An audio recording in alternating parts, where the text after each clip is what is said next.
HPCritical, podcast where my friends and I talk all things gaming. I am your host, Jerel, and I'm joined by Greysun.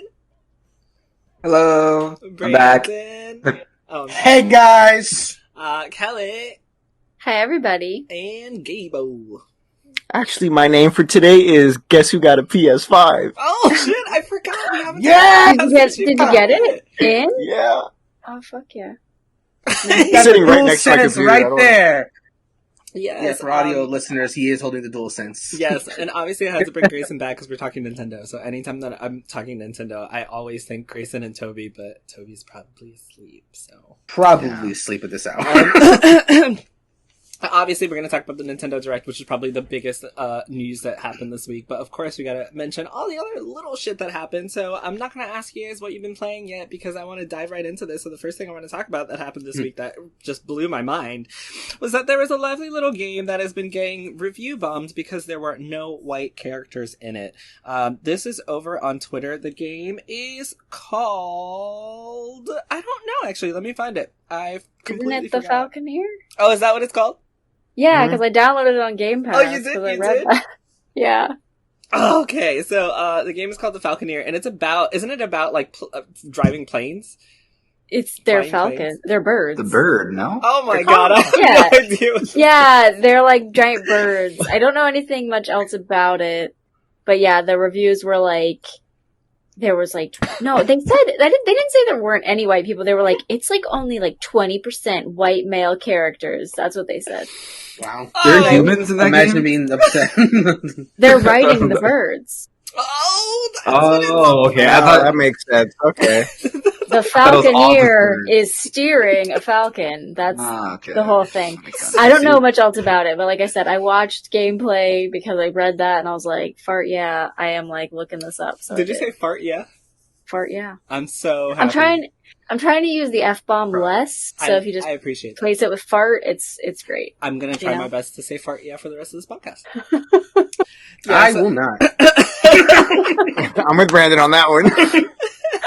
So, one of the reviews says, no white characters, randomized characters to pick from, but 95% are black. Turn me away immediately. Game has an agenda and bias. And then there was another one that gave it a 1-star review that said, also, why are only 20% of characters to play white males? So I just was like, blown away at the fact that now we're actually review bombing video games based on the fact that they don't have enough white characters. And obviously the first thing I thought was, why don't y'all just go play like any other game? Any Like, game! literally any game ever, and you will be fucking satisfied. But really quick, how you guys feel about review bombing based on something like this? Or in general, if you don't want to specify. Yeah, review bombing on for any I don't approve of review bombing on any grounds. Like, if a game is going to get bad reviews, it should get bad reviews because it's just a bad game, right? Like, the practice of review bombing just because there's like a controversial thing in a game that you don't approve of is gross. It's not something I've never been a fan of. Like, I'm just never been a fan of it. Like, and almost like, I don't think I've ever seen a situation where I've seen a game get review bombed and I'd be like, good. Like, it's always been like, I'm just against like I said, I'm against the practice of giving a game a bad review without the game actually being bad. What's up? What about, like, let's say something like The Last of Us 2, and we got those reports of, Crunch. yes, those crunch reports. Is that a good reason to review bomb a game because of crunch? No, I do not think so either. Because, again, because the game, I don't approve of the fact that it crunched to get to where it goes, but at the end of the day, it still was a very good game and it played very well. So even that, no, I don't think that was good either. And to be fair, people weren't review bombing the game just because of crunch. There's a lot of reasons that they review bombing the game. As an example. Sorry. Sure, yeah, fair. Yeah, that's 100%. But I don't think that's a good reason either. All I kept That's thinking your question. was, like, y'all are so racist. Like, literally. That's what I'm saying, Like, bro. Imagine joining a campaign to review bomb because of this. Like, again, I'm not. I'll say again, I don't like review bombing, but boy, there's way more. Like, if you were saying you review bombed Last of Us 2 because it's saying crunch, I don't agree, but I get you. But this, I'm just like, yeesh. Like, I'm just like, bro, just go ride your fucking Falcon and shut up. Like, why are you so pissed off about this. So the next thing, unless anybody else wanted to hop in, no, everybody's good. All right, Yeah. so the next thing was 6 Days in Fallujah. It is a wonderful video game that is making the rounds once again. There's an article over on IGN that says 6 Days in Fallujah publisher Victura says that it's not trying to make a political commentary about the Iraq War. So this game is literally about the game is literally about the Iraq War, which, you know, wars are fought for political reasons. Always. So I wonder why they would come out and say this, and I kind of want to pick you guys' brains to figure out why you think a company which has a blatantly political video game, why would they come out and say that it's not political? And this isn't the first time that, you know, something like this has happened. I believe Ubisoft has also done this with Far Cry, where they tackle some really big political issues, but then they're like, oh no, but our game's just super fun. Like, we're not being political at all. We're not saying anything. We don't have an actual message. Why do you think companies will sometimes say that? Do you think it's just to, like, save face, even though their games are clearly, like, specifically and clearly about something political? Like, what do you think that accomplishes, or why it's done? Yeah, you usually put the nail on the head there. Save face, because, oh boy, so many people that play games love to say they don't want politics in their games, blah, blah, blah, blah, this and that, right? So any game publisher, but especially this one, I guess, is going out of their way to say that this subject is not political, even what it is. I remember Detroit Become Human was also, my God, David Cage bullshit. Exactly. David Cage was going his way. He's like, no, it's not politics. Don't worry about it. We're just telling a story. Don't worry about that. I was like, bro, dude, like, that you cannot game play is Detroit. a political statement. You cannot get any ending in Detroit Become Human and say that game was not political. So it's like, they're just trying to appease the people that don't want politics in the game, but then secretly actually care about it. People care about politics when it's their point of view, and that's the thing. When it's not their thing, then they're like, keep it out of my game. You know, everyone's a hypocrite when they in that thing. I would say this just reminds me of the whole thing that I was saying before about, like, if you're gonna be about something, fucking be about it. Like, don't don't shy away from it. You're gonna be racist. Be racist with your chest, right? Like, and apparently all those people who reviewed the Falconer were just like, "Let me show you how racist I am." 1 star, the whole chest. Right? Like, yeah, I mean the one guy that was like, yeah, there's like too many black people to choose from, that drew me away. Like, what were you gonna tell me you're not racist? racist? Like, you're not gonna tell me you're not racist, sir? Or madam, what were you thinking when you wrote that? So, in an interview with Polygon that I'm going to quote from the IGN article, it says, I think reasonable people can disagree with that. For us as a team, it is really about helping players understand the complexity of urban combat. It's about the experiences of that individual that is now there because of political decisions. And we do want to show how choices that are made by policymakers affect the choices that a Marine needs to make on the battlefield. Just as that Marine cannot second guess the choices by the policymakers, we're not trying to make a political commentary about whether or not the war itself was a good or a bad idea. And I wanted to read that part because I think no matter, and obviously I could be wrong, but I feel like when you're creating some type of content, it's gonna fall in some type of category. Like, you can obviously say, I, you know, either I agree with the war or I disagree with the war, or I'm gonna be impartial. But based on the decisions that you make when creating this game, it's going to lead to assumptions by, you know, what you present the player with. Because if you're going to present the player with a main character that is going to, you know, end up dying from these policymakers that don't affect them, like, in the end, what does that mean? Like, that could very well have someone assume that you thought the war was a bad idea because in the end this guy doesn't even, you know, make it back home, whatever, etc. So, like, I don't know. Does that statement change anything? No. In fact, I think that entire statement is a contradiction. Yeah. Like as soon as you said as soon as it said the statement, making like real time decisions as a Marine on the floor and all that kind of stuff, and say not about political statements. It's like the very fact a soldier, it's themselves. Like you said, the whole war itself is politics. It's two different. War in essence is just two people that cannot come to agreement, and so they come to blows. So one side of the war will like believe in one thing and one will be against the other. So if you're on the soldier, you know, sure, I guess some individual soldier will be like, hey, I live here, I guess I'll fight for my country. But I would like to believe that most soldiers are fighting the war because of they believe that that their politics is correct as opposed to the side that they're fighting. So, yeah. Like, you join the Marines for one thing and then you're fighting a war. Like, it could have very well just been, I joined the Marines because I want to get my college paid for and I want to be a Marine. I don't. Well, that's what I'm saying. Yeah. There's certainly a lot of soldiers that I live here, I'm going to fight this war, for whatever reasons they live there. Like, again, college would be included in that because, get college in where you happen to live and several other reasons, I'm sure. But yeah, I think when you make the point to take a life, I would hope it's because you're doing it for something you believe in. Sorry, my cat just dug into my thigh. Anybody else want to comment on political games being not political? Well, I was going to say that I feel like they've also could have done that because of just to get attention for this game, because I've never heard of this game before, yesterday. Yeah. Or when all the news started popping up on Polygon and IGN and stuff, I'm like, I feel like they could have just said that statement to be like, hey, now people will be talking about us, reporters are going to be reporting on stuff they are. It's a possibility, because that game, I've never heard of it, and I feel like nobody would have played it until now. When that game comes out, it's going to have some buzz around it. Fair point. Which I hadn't heard of it either. It might not have been on purpose, but it's certainly helping them. It is. I'll give them that. I mean, we're talking about it. Yeah. Sure are. So it's a main point in our podcast. Not for very much longer, because we're moving on. Nope. Yeah.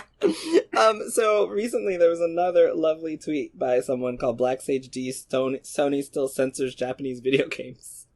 What a lovely Twitter handle.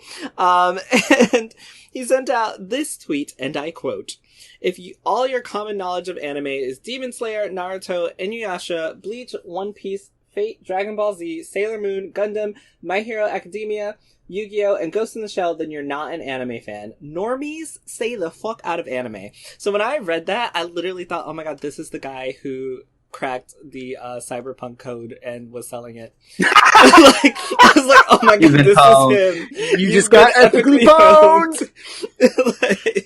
You normies, stay the fuck out of my anime. Yes. So literally, I thought that, and I was like, first of all, I've personally experienced gatekeeping quite a bit, but I don't want to talk about my own experiences. I want to talk about y'all's. Have you ever experienced gatekeeping at all for, in video games or comics or any type of gaming media entertainment? Oh, dude, I will tell you my most notable gatekeeping experience. I love this, as anyone who knows me, I love the Star Wars films. I was told once in high school that because I my favorite movie in the series is Revenge of the Sith, a prequel movie, that I'm not a real Star Wars fan. And I was therefore barred from a bunch of other conversation with other Star Wars fans because I preferred the prequels. Oh, and on the subject of Star Wars, there's actually another thing I just remembered. There's a convention that they do for every Star Wars anniversary called Star Wars Celebration. So I went to one in Orlando. And there was a panel called Why We Love the Prequels that I decided to go to because I'm a fan of the prequels. I thought, hey, maybe they'll be talking some nice stuff about the prequels. The panel did start that way. It did. It was some nice positivity about what the prequels did right. How they did some of the characters right. I was like, okay, I'm about this. Then someone comes on stage, one of the main presenters, and starts spewing toxic about people like the same kind of toxic that people say about prequel fans. They were now spewing to the original fans. They were now saying things. They were saying well, if you don't like the prequels, then are you a real Star Wars fan? No, you don't get out of here. It's oh, this took a bad turn. This was really positive, and now it's and I was just what is going on? I'm ugh. So those are the two most notable examples I see. Before I give the baton to someone else, though, regarding that tweet, though, that man listed 12 anime, and they're all and popular. And apparently that's still not enough. 12 anime. I was one Demon Slayer is new. Doesn't even fit in with the other ones. Yeah, I'm actually very surprised he didn't mention Full Metal Alchemist Brotherhood. Or My Hero. Is My Hero? No, My Hero. My Hero's on that list of the 12. Okay.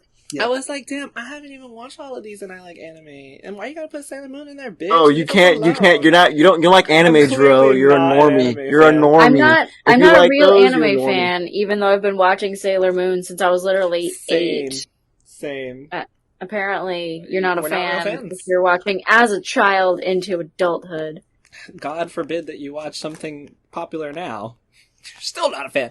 One of my worst, well, not one of my worst, one of my most memorable experiences of gatekeeping was I went to a con here and with a friend of mine who's also black, and we had been DMing I think for 3 years at the time, or actually I'd been playing my own home Dungeons and Dragons game for about 3 years at the time, and I was DM, and she was a part of my group. And we got there and I was like, oh, cool, I have like a game, let's join. And they had 2 spots left. So I was like, oh, perfect, it's just for us, we're gonna go in and play. And long story short, we got there and they were like, I'm sorry, I'm pretty sure you have no idea what you're doing. I was like, I'm sorry, I know exactly what I'm doing because I've been playing this for 3 years. And he's like, no, maybe you should sit out and like understand the game because I don't think it is what you think it is. And I was like, it's fucking Dungeons and Dragons, dude. Like, I know what the fuck I'm playing. Essentially, we did sit down and play and I killed everyone because I was salty as fuck. So I made sure everybody in the party died, like we all fucking died. Good. And I was like, that's just to prove to you that I know what the fuck I'm doing. So next time before you're racist and make assumptions based on the fact that we're 2 black people that come in here and, you know, we're not dressed like everybody else, you make an assumption that I have no idea what the fuck I'm doing. I know what the fuck I'm doing, you asshole. He apologized after and I was like, you can stick it up your ass and learn from this.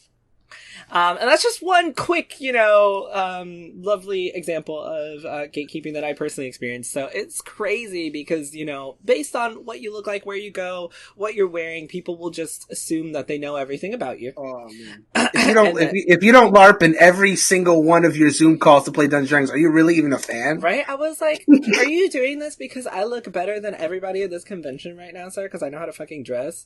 Or are you doing this because, like, And you shower. You shower. We're deodorant. He's clean. He's too busy taking a shower to know the intricacies to know of this how game. to play this game. Yeah, it was He's so too bad. busy. And it was actually the first time that my friend had been to a convention like that with me, and I was That's like, a horrible so sorry. experience. Yeah, like That's a horrible first and experience. we played for years. So it was like, wow, like how could you just make such an assumption based off of, like, you haven't even talked to us. Like, you saw me and you were just like, nah, they don't know what they're doing. They're not fans. They don't know how to roll a fucking dice. They don't even know what this is called. It's Dungeons and They Dragons. smelled you black guys. people. That's what happened. Get They clean. smelled you guys that you're clean. They're like, oh, you're not clean. Yep. They don't smelled play us this out. game. I just want to say really quick before we keep going, Jerel already messed up on his thing of not saying the F-bomb this podcast. Okay. He just dropped like 5 F-bombs in a row. It's because I was talking about Start it, racist- Jerel. It's because I was talking about racist. I feel like if I'm talking about someone who's been racist to me, I'm allowed Okay, to okay, say you gotta pass. yeah, You gotta pass. right? You gotta Like, pass for that one. From now on, it's gonna be farther because I'm done with I don't believe that, but still. conversations.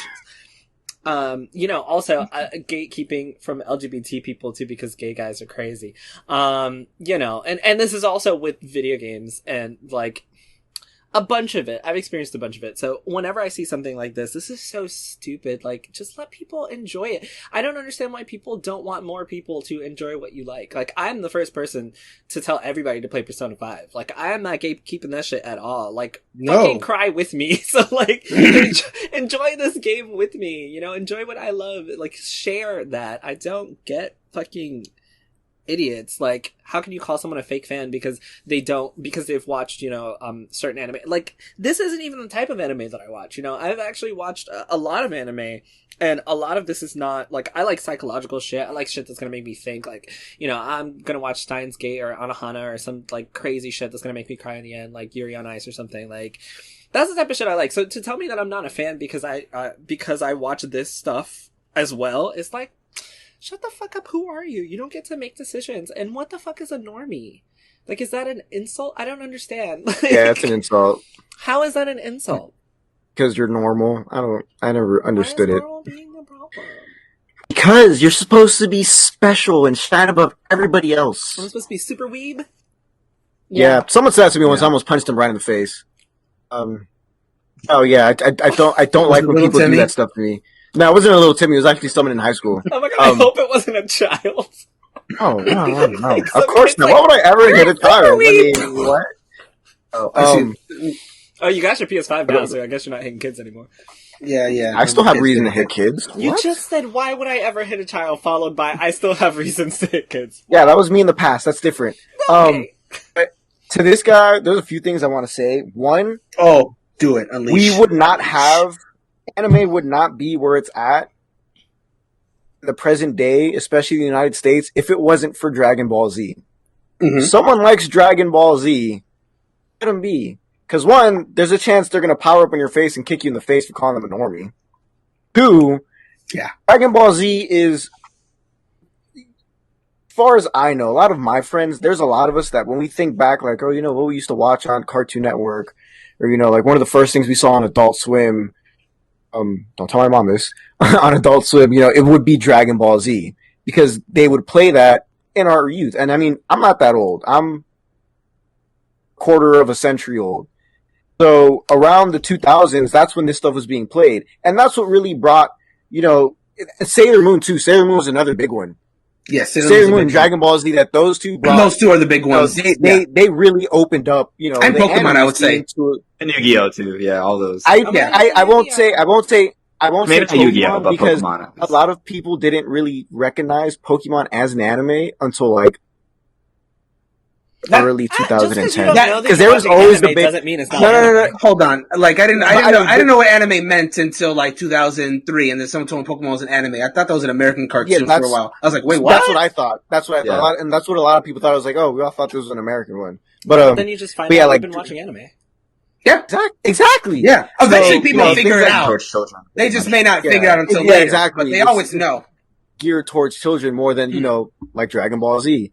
And even I can't say it. What's the one with the eye? The wolf dude? Yeah, that one. That one. If you ask anybody for their early memories of anime, besides Dragon Ball Z and Sailor Moon, you're gonna get Inuyasha. Yeah, that's a common one. I haven't watched that show in years, but the minute I saw a picture, I was like, why does that look so familiar? My brother was like, that's because we used to watch that at night. I'm like, whoa, shit. So. Cute. It must be nice having a brother. So you can watch anime with. I have a brother. Never mind. Okay. Secondly, I feel like this is the type of guy that, you know, when he goes on his first date, and his date Which is like, has not happened yet. Clearly. It's like, oh my gosh, yeah, I love anime. You know, Naruto is one of my favorite shows. He's that guy that's like, oh, if it's your favorite show, name me 50 side characters. Yeah. Don't do that. That's. What episode did Naruto learn how to do Shadow Clone Jutsu? Which is a trick question, by the way. Episode 1. Exactly. That's why it's a trick question. But yeah, but like that whole gatekeeping thing, like I do it to Jerel every now and then jokingly when it comes to The Legend of Zelda, and that's because I really want him to play the game to prove me wrong. Yeah, he won't admit it, but I generally think I bullied him into playing Breath of the Wild again. Honestly. It's like, on that side note, don't bully people into, you know, playing things. Just let them get there when they get there. But that whole gatekeeping thing, I've been gatekeeping for, actually, a little known fun fact, I actually didn't start getting into anime heavily until 2017. I watched Dragon Ball Z, but that was like the only thing I watched until 2017. My cousin was like, yo, we should binge Naruto and see who can finish it first. And I'm like, dude, that show's really freaking dumb. Like, I watched an episode of that show once, and I was like, this has to be one of the worst things I've ever watched. Because it was stupid. It didn't make any sense to me. But, you know, obviously my cousin gave me the competitive side of it. He's like, you know, we have to see who finished it first. And he told me, he's like, yeah, the first original series has like 200 and something things. And that's all he said. He didn't tell me there was a Shippuden. So I'm like, 220 episodes? That's cake, dude.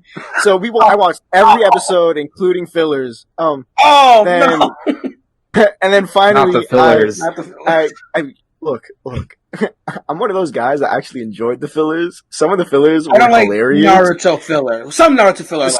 Some Naruto fillers are very funny. Yes, some are hilarious. But then, finally, you know, I finished, you know, 220th episode. I was like, I beat you. I got here in a week and a half. And he goes, yeah, I stopped watching after like episode 100. I was like, okay, well, I'm a loser then. And then he's like, yeah, but there's actually another part to the show if you want to watch. I'm like, okay. So I started watching, Shippuden.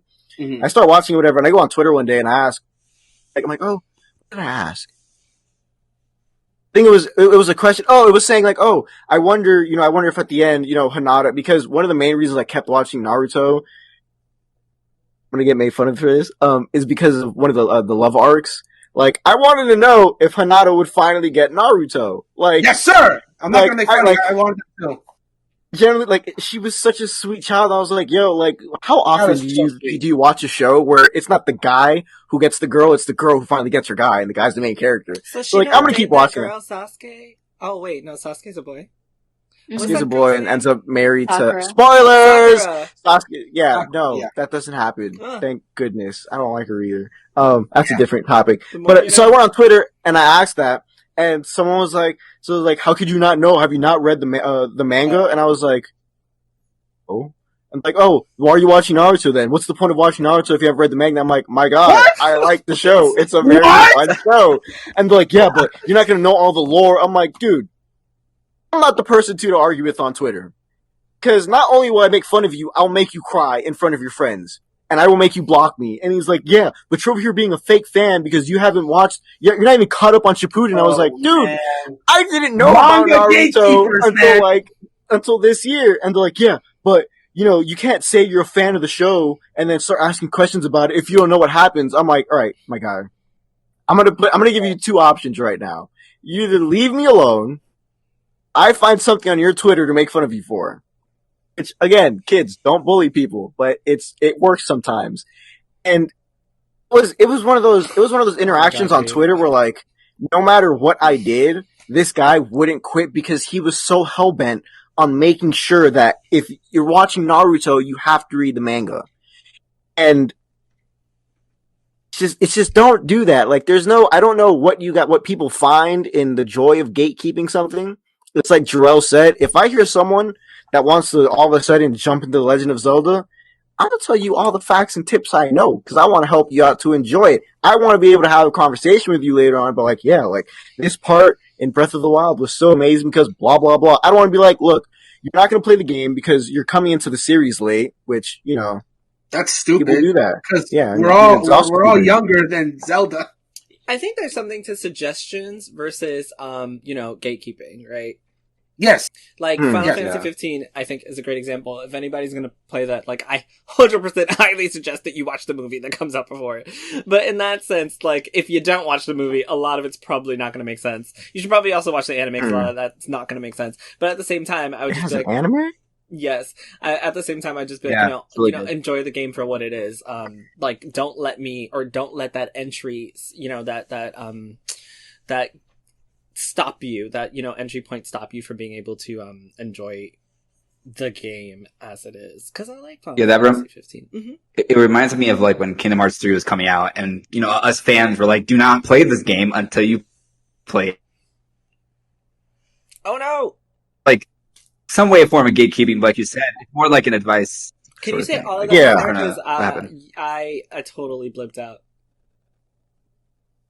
I'm sorry. Oh, I was just saying, like when Kingdom Hearts 3 came out, us Kingdom Hearts fans would tell people who wanted to play this as their first Kingdom Hearts game, like, do not play this because you're not going to understand everything. Mhm. That's more like an advice thing, like you said, instead of like, Yeah. you can play it if you want, but just don't. Yeah. Just don't, because you're not. It doesn't, Man. there's no reason to. It's not like it's different from like the manga and the anime thing. Cause animes are pretty much just recreations of manga to show people at a faster pace, so Right. they can just like watch it and get that condensed form, I've literally just started encouraging people anyway. Like, Final Fantasy VII Remake. When I finished it, I was like, oh, this is totally not a game for someone who has not played the original. But at the same time, I'm like, go play it because You're wrong. Yeah. No. I think it was good not wrong. because I didn't play the original. No, and Bruh. I'm not Like, done I- with the original, but I'm but- playing through it. And But I know the story beats and stuff, so I get what you're saying though. If someone was like not familiar with Final Fantasy VII universe at all, then maybe it's like they should maybe brush up on it or like. There is I play the played the original. first 10 minutes of the original. Does that count? there's one No. specific No. moment in Final Fantasy VII Remake that I can't wait for Kelly to get to. It's a very what the fuck moment. Go on. Okay, sorry. Alright, sorry everybody. We had a little, connection issue on my end because I just got a new Switch and it's downloading a million games while my PlayStation's also downloading updates. And y'all, my internet's being used. Sorry. Anyway, I was saying there's this, I think I stopped them. I think I stopped. Leave me alone. There's a very specific moment in Final Fantasy VII Remake that if you haven't played the original, it's a very, like, what the fuck is going on moment, and I just can't wait for people who haven't played the original to be like, what the fuck was that? But yeah, I'm done with that. That's all I was saying. Can I move on?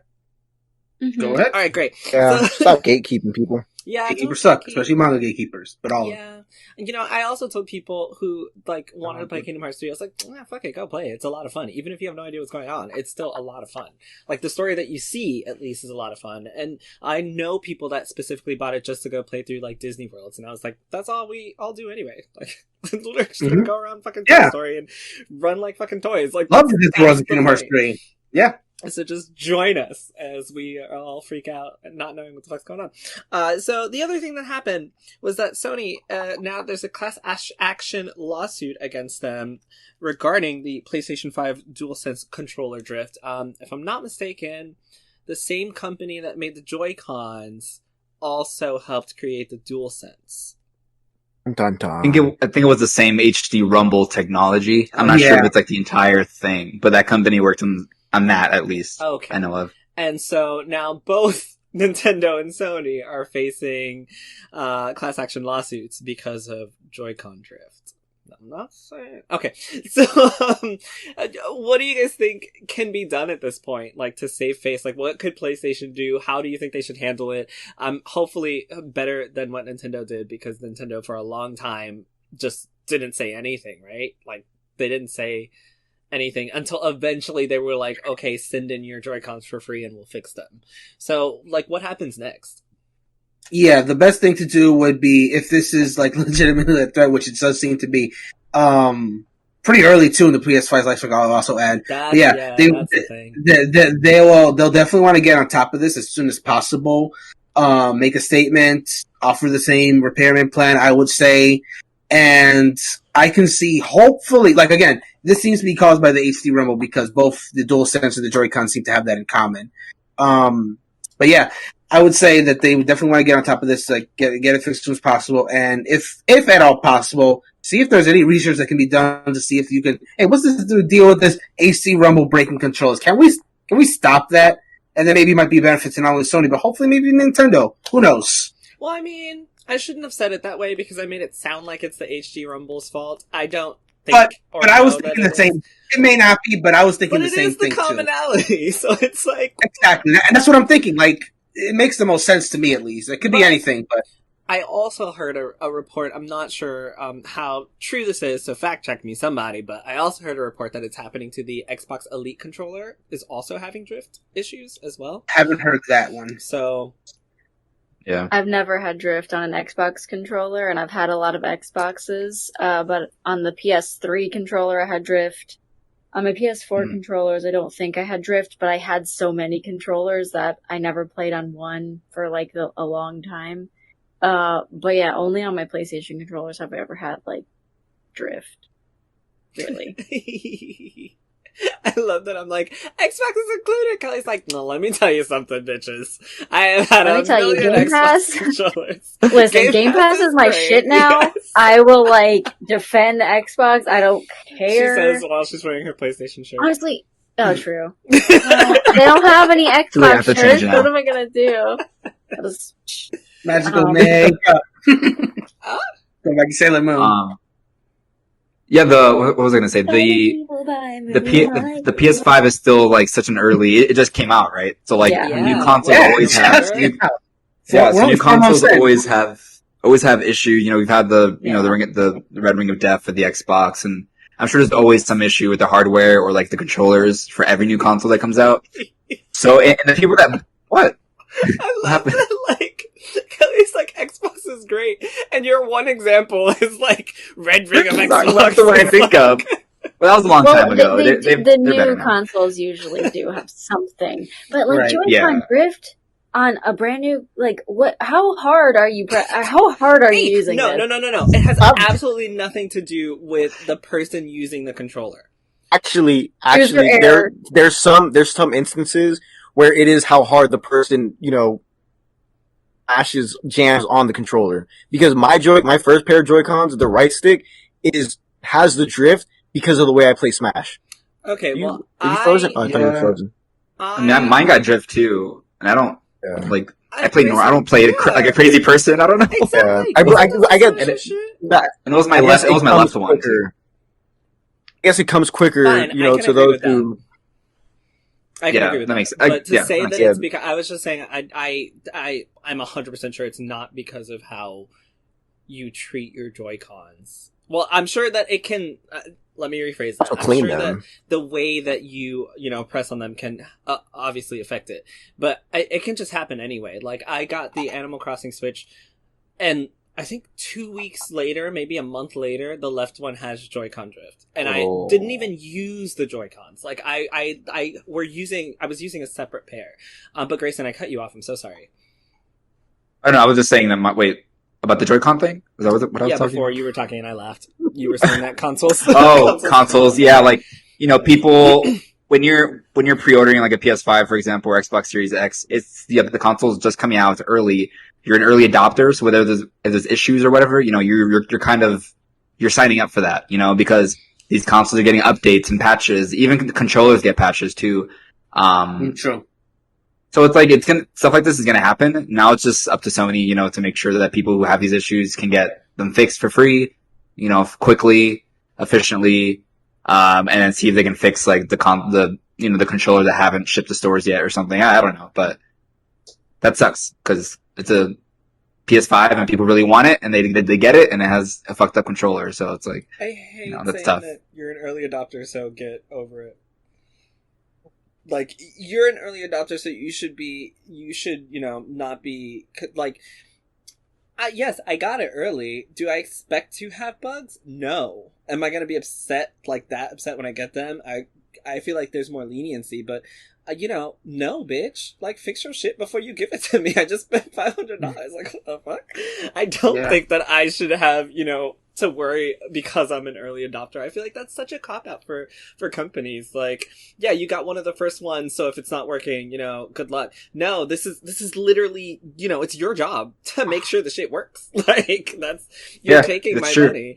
Like, that's true. It's like Cyberpunk, like, y'all knew, like, it's your job to test this shit before you put it out in the open, so you can't blame anyone but yourselves when it doesn't work, no matter how early or late you release it. Like, this is why you make sure your shit works. Like, did y'all not test the Joy-Cons enough before you got them into the hands of, this many people? If you are using HD Rumble, I don't know how long ago you were working on this, but did you see the reports about the Joy-Con drift? Did you think maybe, hey, this is something we should look into? Did that affect your decisions moving forward? Was it too late? If it was too late, where's the disclaimer? Like, what are you doing about it? Like, no, I don't think that we should, I don't think that as early adopters we should just deal with that. I completely disagree with that.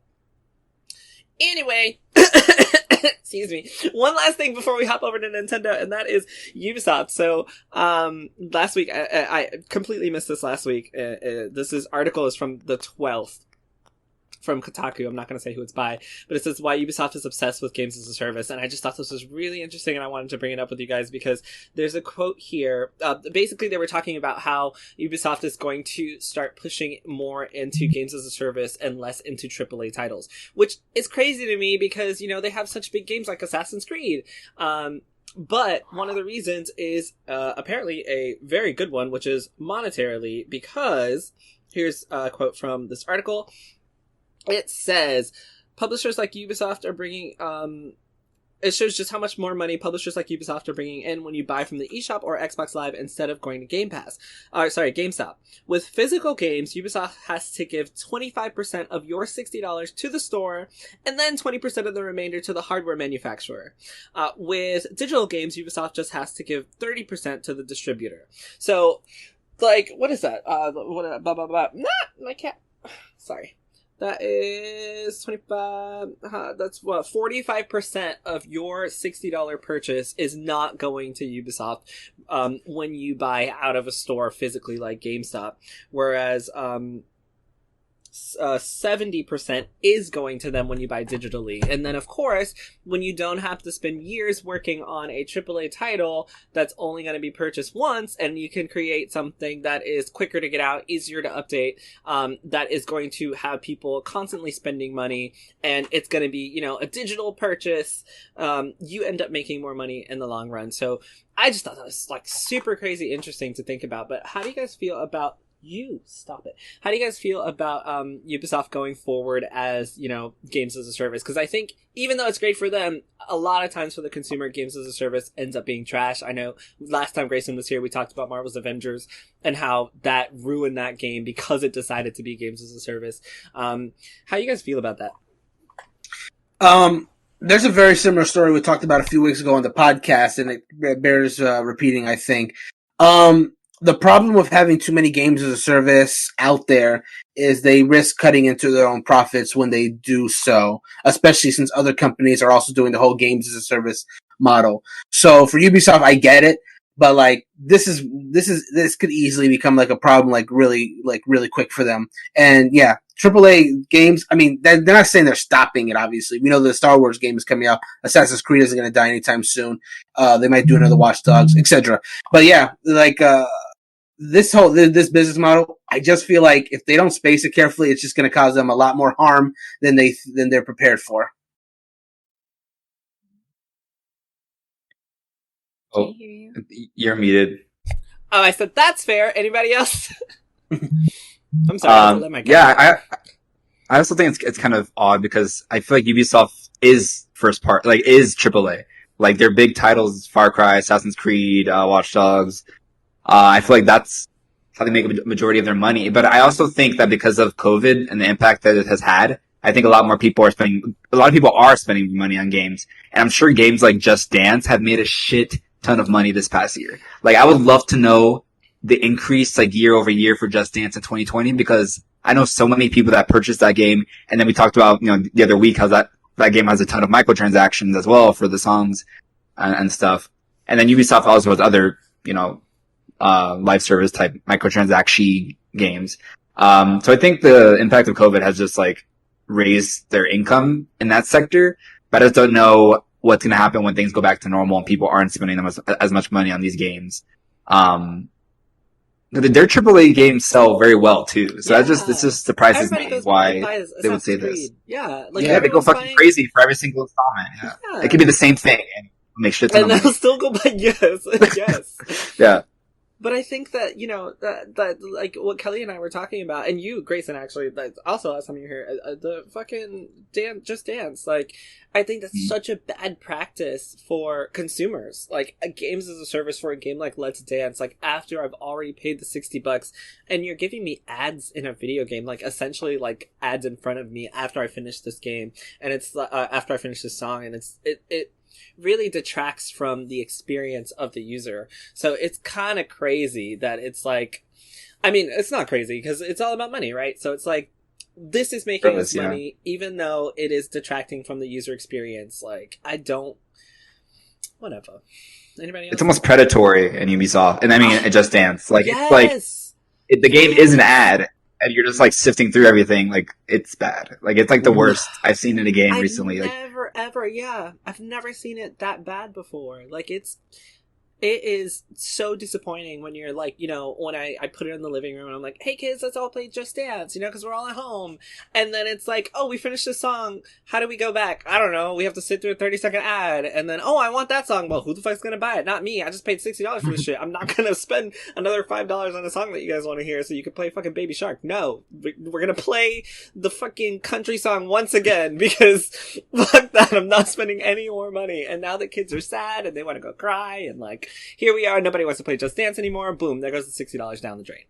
Thanks, Ubisoft. That's been my experience. You've ruined their childhood because of your ads. Yes, single-handedly you ruined their childhood. But you made up for it with Trials. I cannot tell a lie. I love Trials. Okay. Trials is pretty damn good, though. It was a good experience for me, so... yeah. Honestly, Just Dance, I got on sale for like $20, and then on Amazon they have the pass for like a year for like $20. Oh, so then that works out for you. Oh. So you got the whole thing for less than the $40 purchase price. That is, apparently the problem is that I am just not great at Jerel, deals. let me help you shop for deals. Please. Because I only bought this shirt because it was on sale. Please.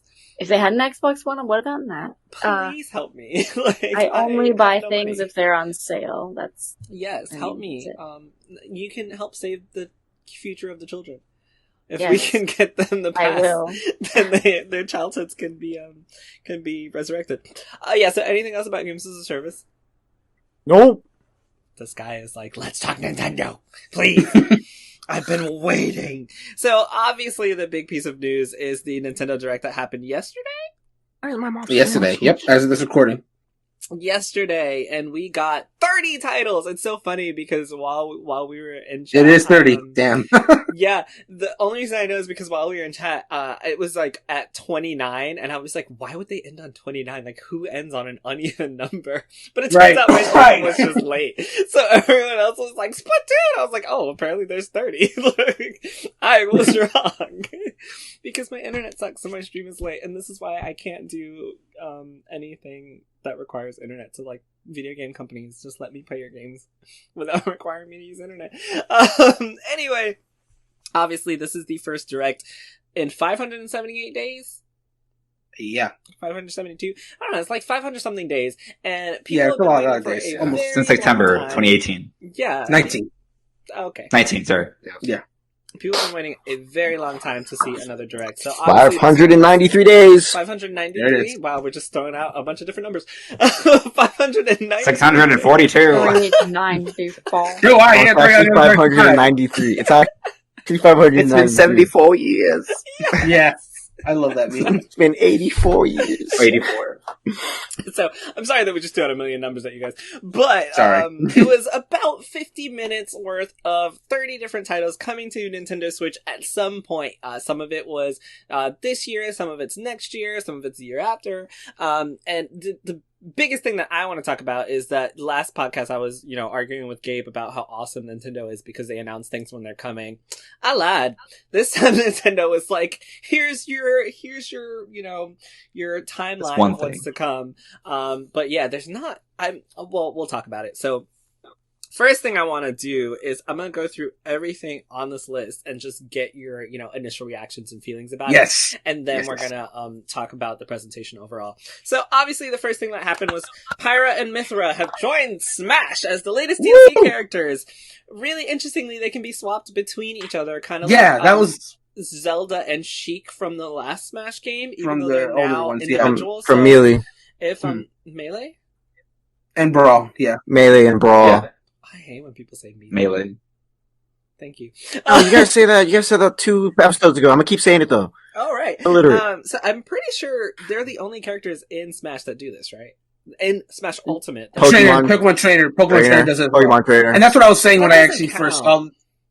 It does. You're switching characters. That doesn't count. Squirtle, Bulbasaur, and Squirtle, fucking Ivysaur, and Pokemon. Charizard are 3 completely different characters. Yes, and they play fight very differently. I'm not saying that. Exactly Yeah. like Pyra and what's her name? Pyra and Mithra. I can't remember her name. I don't care what you Mithra. guys say. I'm Such a just gonna gorgeous say that they're name. the first characters that can do this in this game because Sheik and Zelda aren't there. You're wrong. It's not true though. I'm like, what are you That's doing? wrong.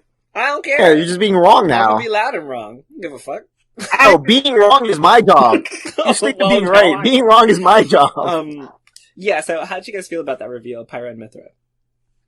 Okay, so first off, I want to say that I love when a Smash trailer does like a render from like the game itself. Like the beginning of that was like straight up Xenoblade Chronicles 2 engine graphics.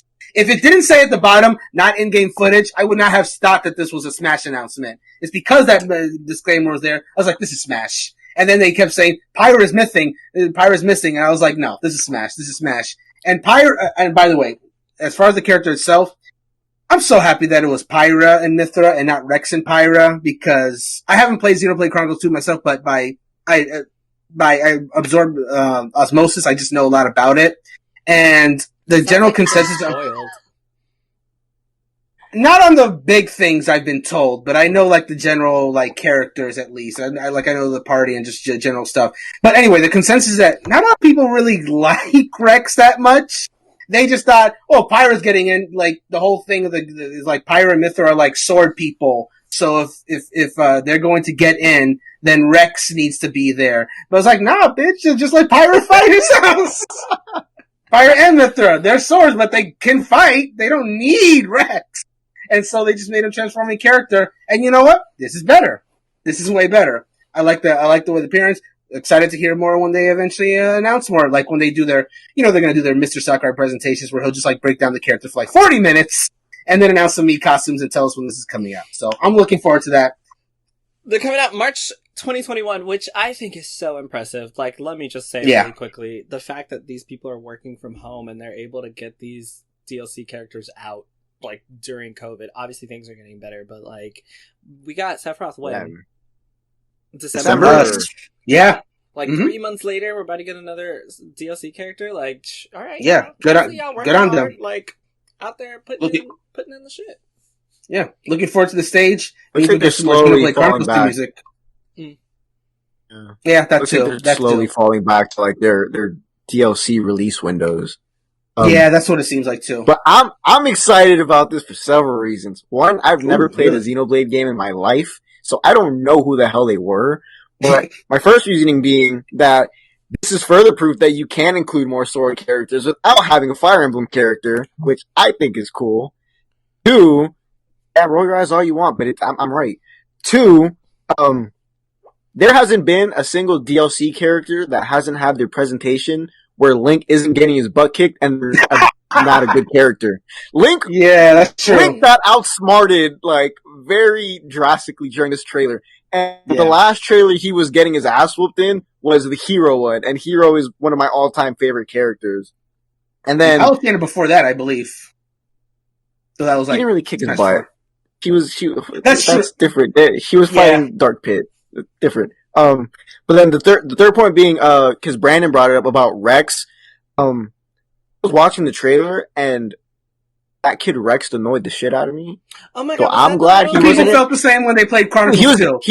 He's a kid that said, I thought I was getting into Smash. And it was that one line. It was that one line where I was like, I never want you in Smash. You sound annoying. You sound so aggravating. I was literally in chat like, who is this little ugly kid? Yeah. Like, who is that? And nobody responded. I was going to say that. Like, dude, I mean, I would have, but I was busy tweeting, so I couldn't. He was. Like, I'm so glad it's them. And then also, I mean, they have just. I'm also very basic, but their names are like, wow, I love their names. They sound beautiful. Pyra and Mithra, like, it's very basic, but it's a little pizzazz to your names. I'm just really excited. From the small gameplay that you saw inside the trailer, I'm just so excited for these two. Look like so much fun. So when I saw it, I was like, what is this? Because I too have not played Xenoblade Chronicles 2. So I was like, I feel like I've seen this art style before. I feel like I've seen this game before. Who the fuck is this annoying ass ugly little boy? Like, what is going on? Like, I don't know what's happening. And then she was like, I've been invited to Smash. I was like, oh, cool. Who is this? And so I'm like, who are you? I'm literally like in chat. I'm like, is this Xenoblade? And I think Greysun was like, yeah, it's Xenoblade. And then Christy's like, Pyra's in Smash. And I was like, who? Okay, so like, is anyone gonna explain to me who the fuck these people are? I had no idea. But the coolest thing, and the reason I'm so excited for them, is because, and the reason I'm actually feeling like the second Fighters Pass is kind of redeeming itself for me, I have been waiting for more female characters in Smash for forever. And I was so sick of all the dudes that kept coming, except for Sephiroth, because he was shirtless. But I was like, oh my god, like, stop sending all these guys to Smash. So, when I saw Pyra and Mithra and the annoying ass little kid who was like, I thought I was getting, I was like, fuck you, female power, let's get more fucking girls in Smash, like, I want to see some girls kicking ass. So I personally am just excited that not one girl was invited, but fucking two. And I was like, I don't know, like, whether y'all are the same girl, whether y'all are girlfriends, whether y'all are friends. I don't know what the relationship is. I don't care. Bring them both on. Get married in the fucking game. I don't give a fuck. Go beat up everybody. Beat up everyone who has a penis in Smash, please. And then I was like, also super excited because, this is, I think, I don't know how many there are, and I'm not gonna look it up because I don't care to, but a lot of the variations of female characters do not get amiibo, right? They only give them to the male characters. Like, male Byleth got the amiibo, but female Byleth didn't. And I think Robin is the name of the other one, where the male Robin got the amiibo. Robin got a male female. Corin did, but Robin didn't. Yeah, so I was like, stop. Like, I was ready to buy Byleth, and I was like, give the girl some love. And now I'm hoping that I get 2 girl amiibo. Oh, they have to. These are two different characters. They're 2 different characters. So I'm like, yes, give me girl power, give me vaginas in Smash, like, beat it up. Well, okay, let me... Slow down, Jerel. You just literally went from feminist to misogynist in one sentence. I'm so sorry.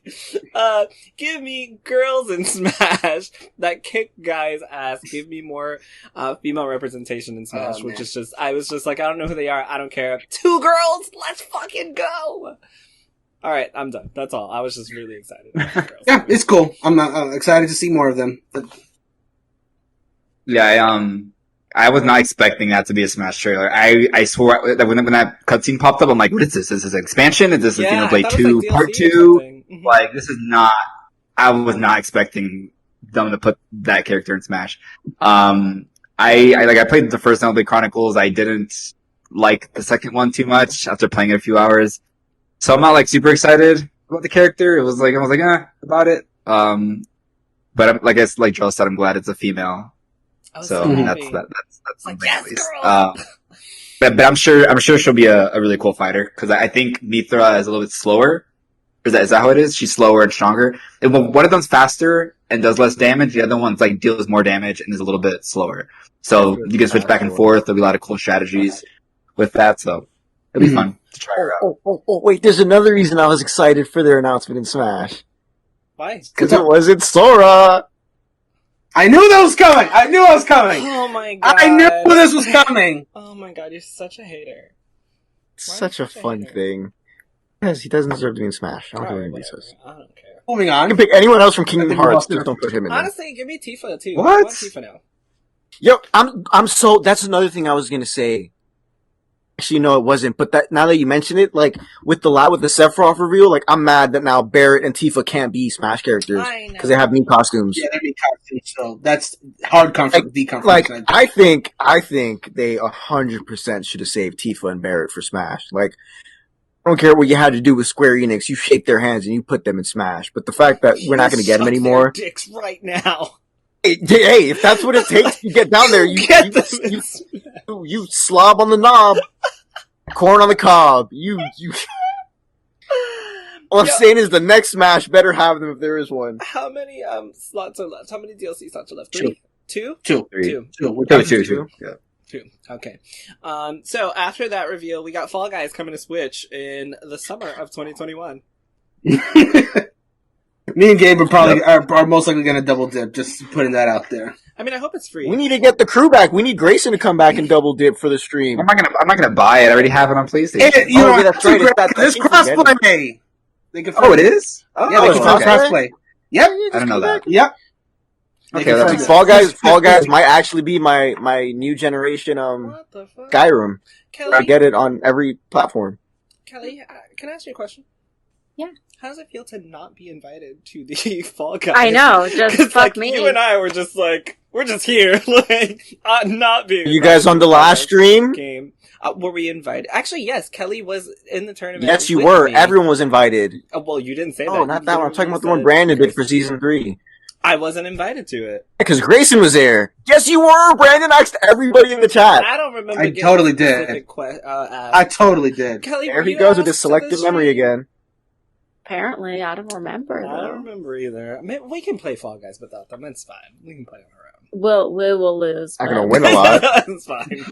So the next But yeah, announcement was. hang on. Go ahead. I'm sorry. One last thing before you move on. Of course they announced the Switch port for Fall Guys in the Direct, but it also is coming to Xbox. So in the summertime, it'll be on all platforms and all crossplay for all platforms. So I love yeah, that people that's gonna are be still cool. playing it. Honestly, that's great. yeah, Such a good and it's game. going to get another resurgence when it comes out to other platforms, which I'm excited about.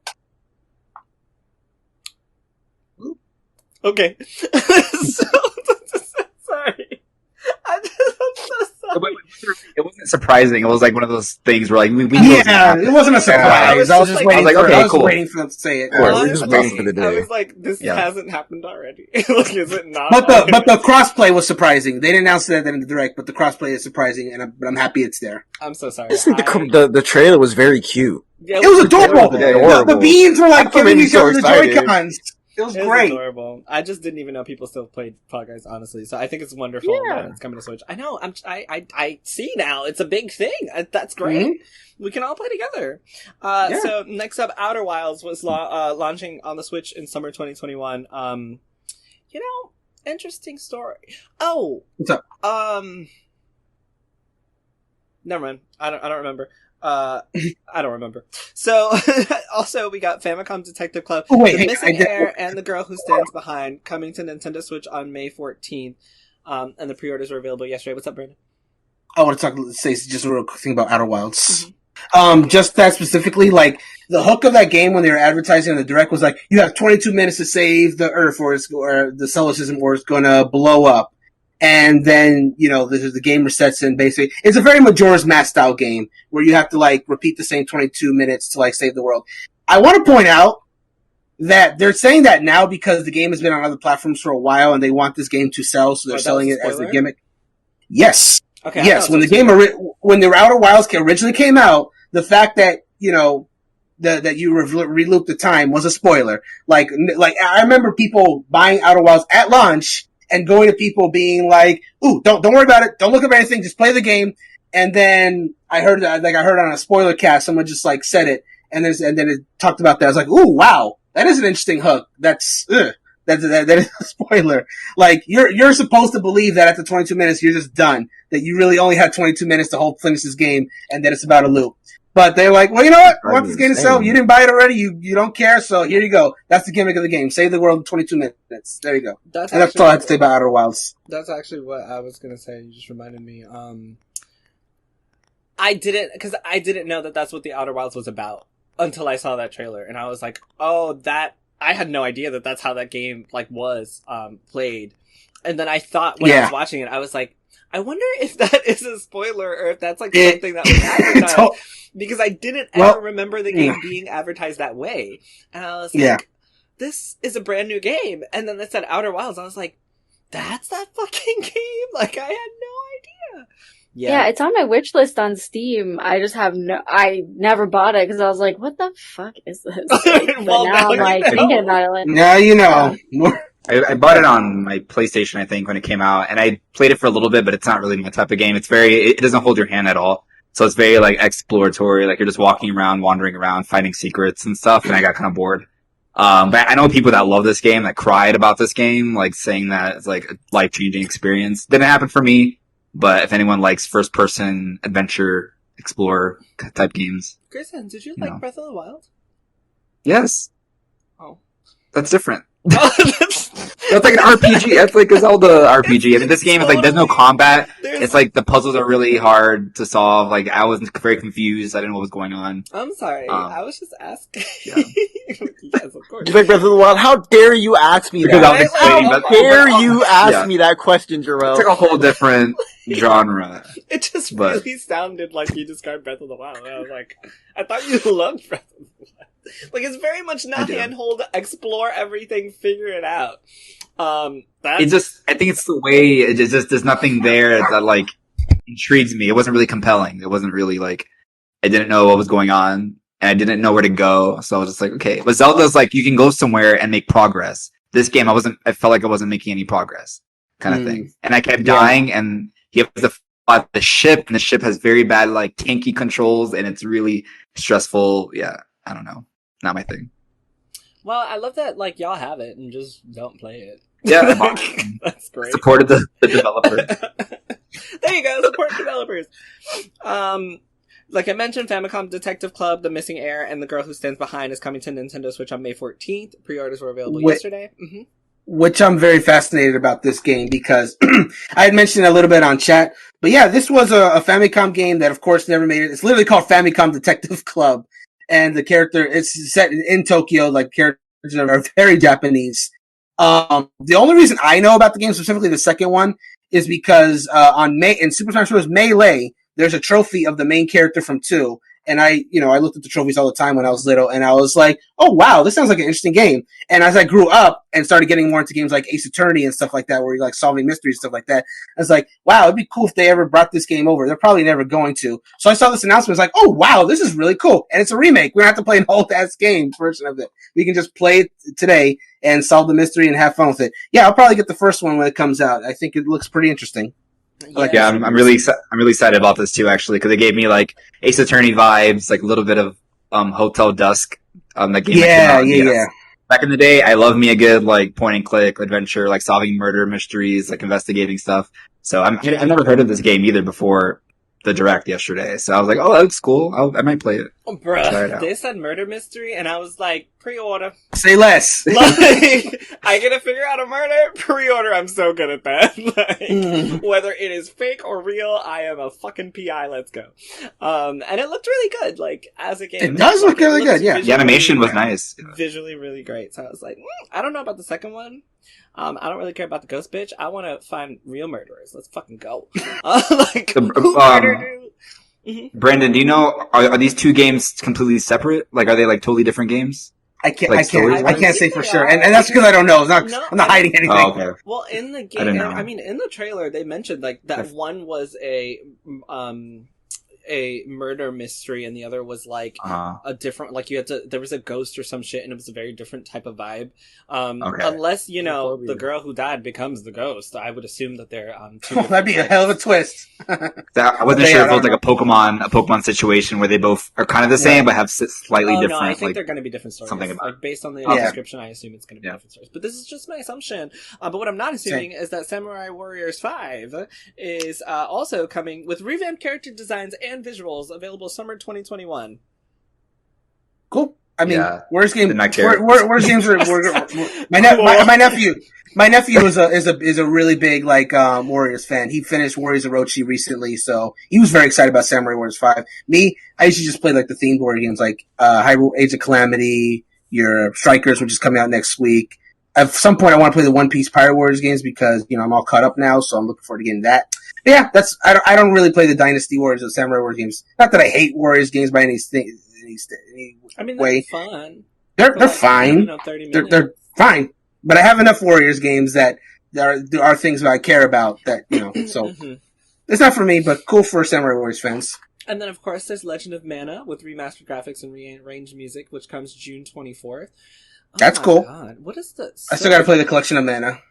Is that the one? Because they showed off two old RPGs that are being like remastered, whatever. Is that one of them looks really ugly? Like it looks. You know what I'm talking about? I think Saga Frontier might be the one you're talking about. Ugly, so I thought Legend of Mana looked up. Well, Legend of Mana is like just a remaster of a PS1 game. So I think for what it originally was on, I think it's touched up fine. I hate when Square Enix does this when they put like those mobile looking text about like it looks so bad. No, the mobile text the characters are like the models are weird and they don't blend well with the background, and just I was like, these games look rough. And Square Enix has been doing these a lot lately. But they have. I think you're talking about Legend of Mana because I did remember thinking that Saga Frontier actually looked better. But I think there was one I liked more than the other. But they both look like trash. But I'm gonna play Saga Frontier because of personal reasons. Also, Monster Hunter Rise, available March 26, 2021, with a special edition Nintendo Switch also available on that date, which I think I can't say that. Yeah, so, yeah. Somebody's getting it. We're not going to say who. He doesn't. Yeah, I got it. That's all I'm going to say. Well, there you go. Just ruins the surprise. I know, I wasn't saying that who bought it, and he's like, I bought it. It was me. I fucking got it. Me. There's only one person I'm hiding it from, and they don't know that I'm talking about it right now. Oh, but then when he watches us, just don't let him watch this. Or he doesn't watch. He's not going to watch it. Well, now I'm mad that he doesn't watch my podcast. It doesn't work out. Doesn't support anything I do. Oh my gosh, I understand. This Monster Hunter Rise trailer, this trailer that was really cool. They showed off like 6 or 7 brand new monsters that they have not shown before. They showed off a new area. They showed off these like cool, so Monster Hunter, the games have like these special event quests where you're kind of like containing a monster to a certain part, or you're kind of like fighting a monster in a special arena. kind of thing, and they showed off that, but with 4 players, and it looked really fun. I'm so excited for this game. Like that, I didn't even need more trailers or anything. I just I'm ready to play it. So what I thought was, and I literally wrote all my thoughts down because I didn't want to spoil Gabe, so I was like, I'm not going to write anything in chat, even though I have lots of things to say. Literally what I wrote down was, why do they keep making this game look so good in trailers, but it's not that fun to play? And that's just for me. I'm sorry. That's just for me. I was like, damn, this game looks so good. Like, I would love to be excited to play this.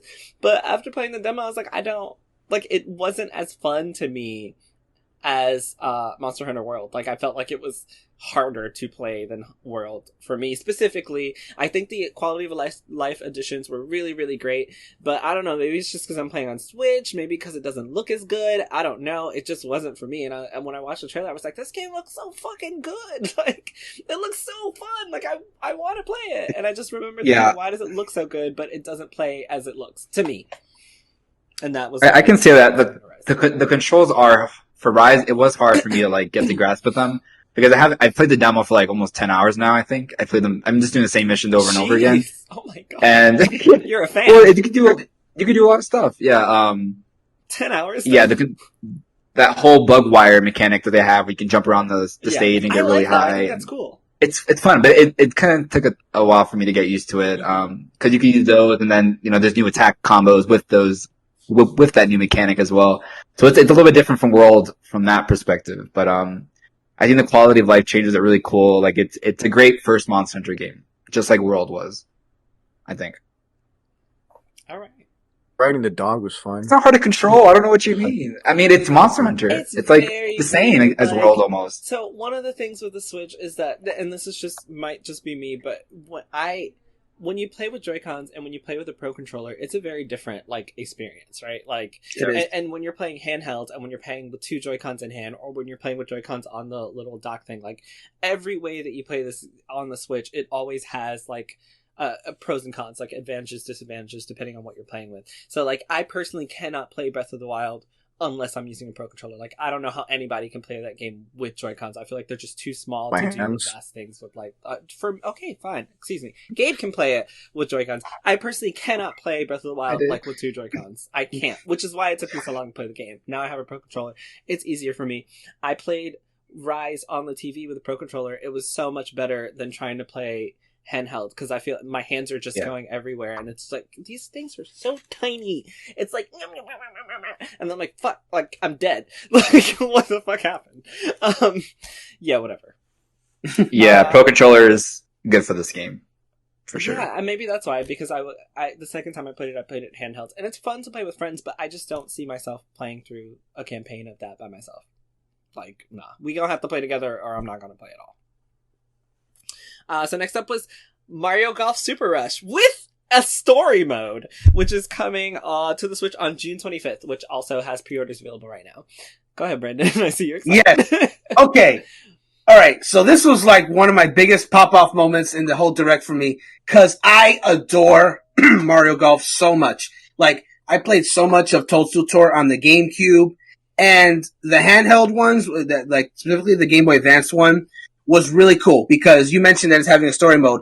That's a thing that was back in the handheld versions, where, obviously the handheld version of these Mario sports games, they're not going to be as multiplayer friendly because you need the link cables, whatever. They're more single player. So what the developers decided to do was, for the handheld sports games, they made them story mode RPGs, where you played as an original character, leveled up your golf character, and you were training basically to travel to the Mushroom Kingdom and challenge Mario and his friends. It's a ridiculous plot, but it was a perfect excuse to have you level up your character and go into this.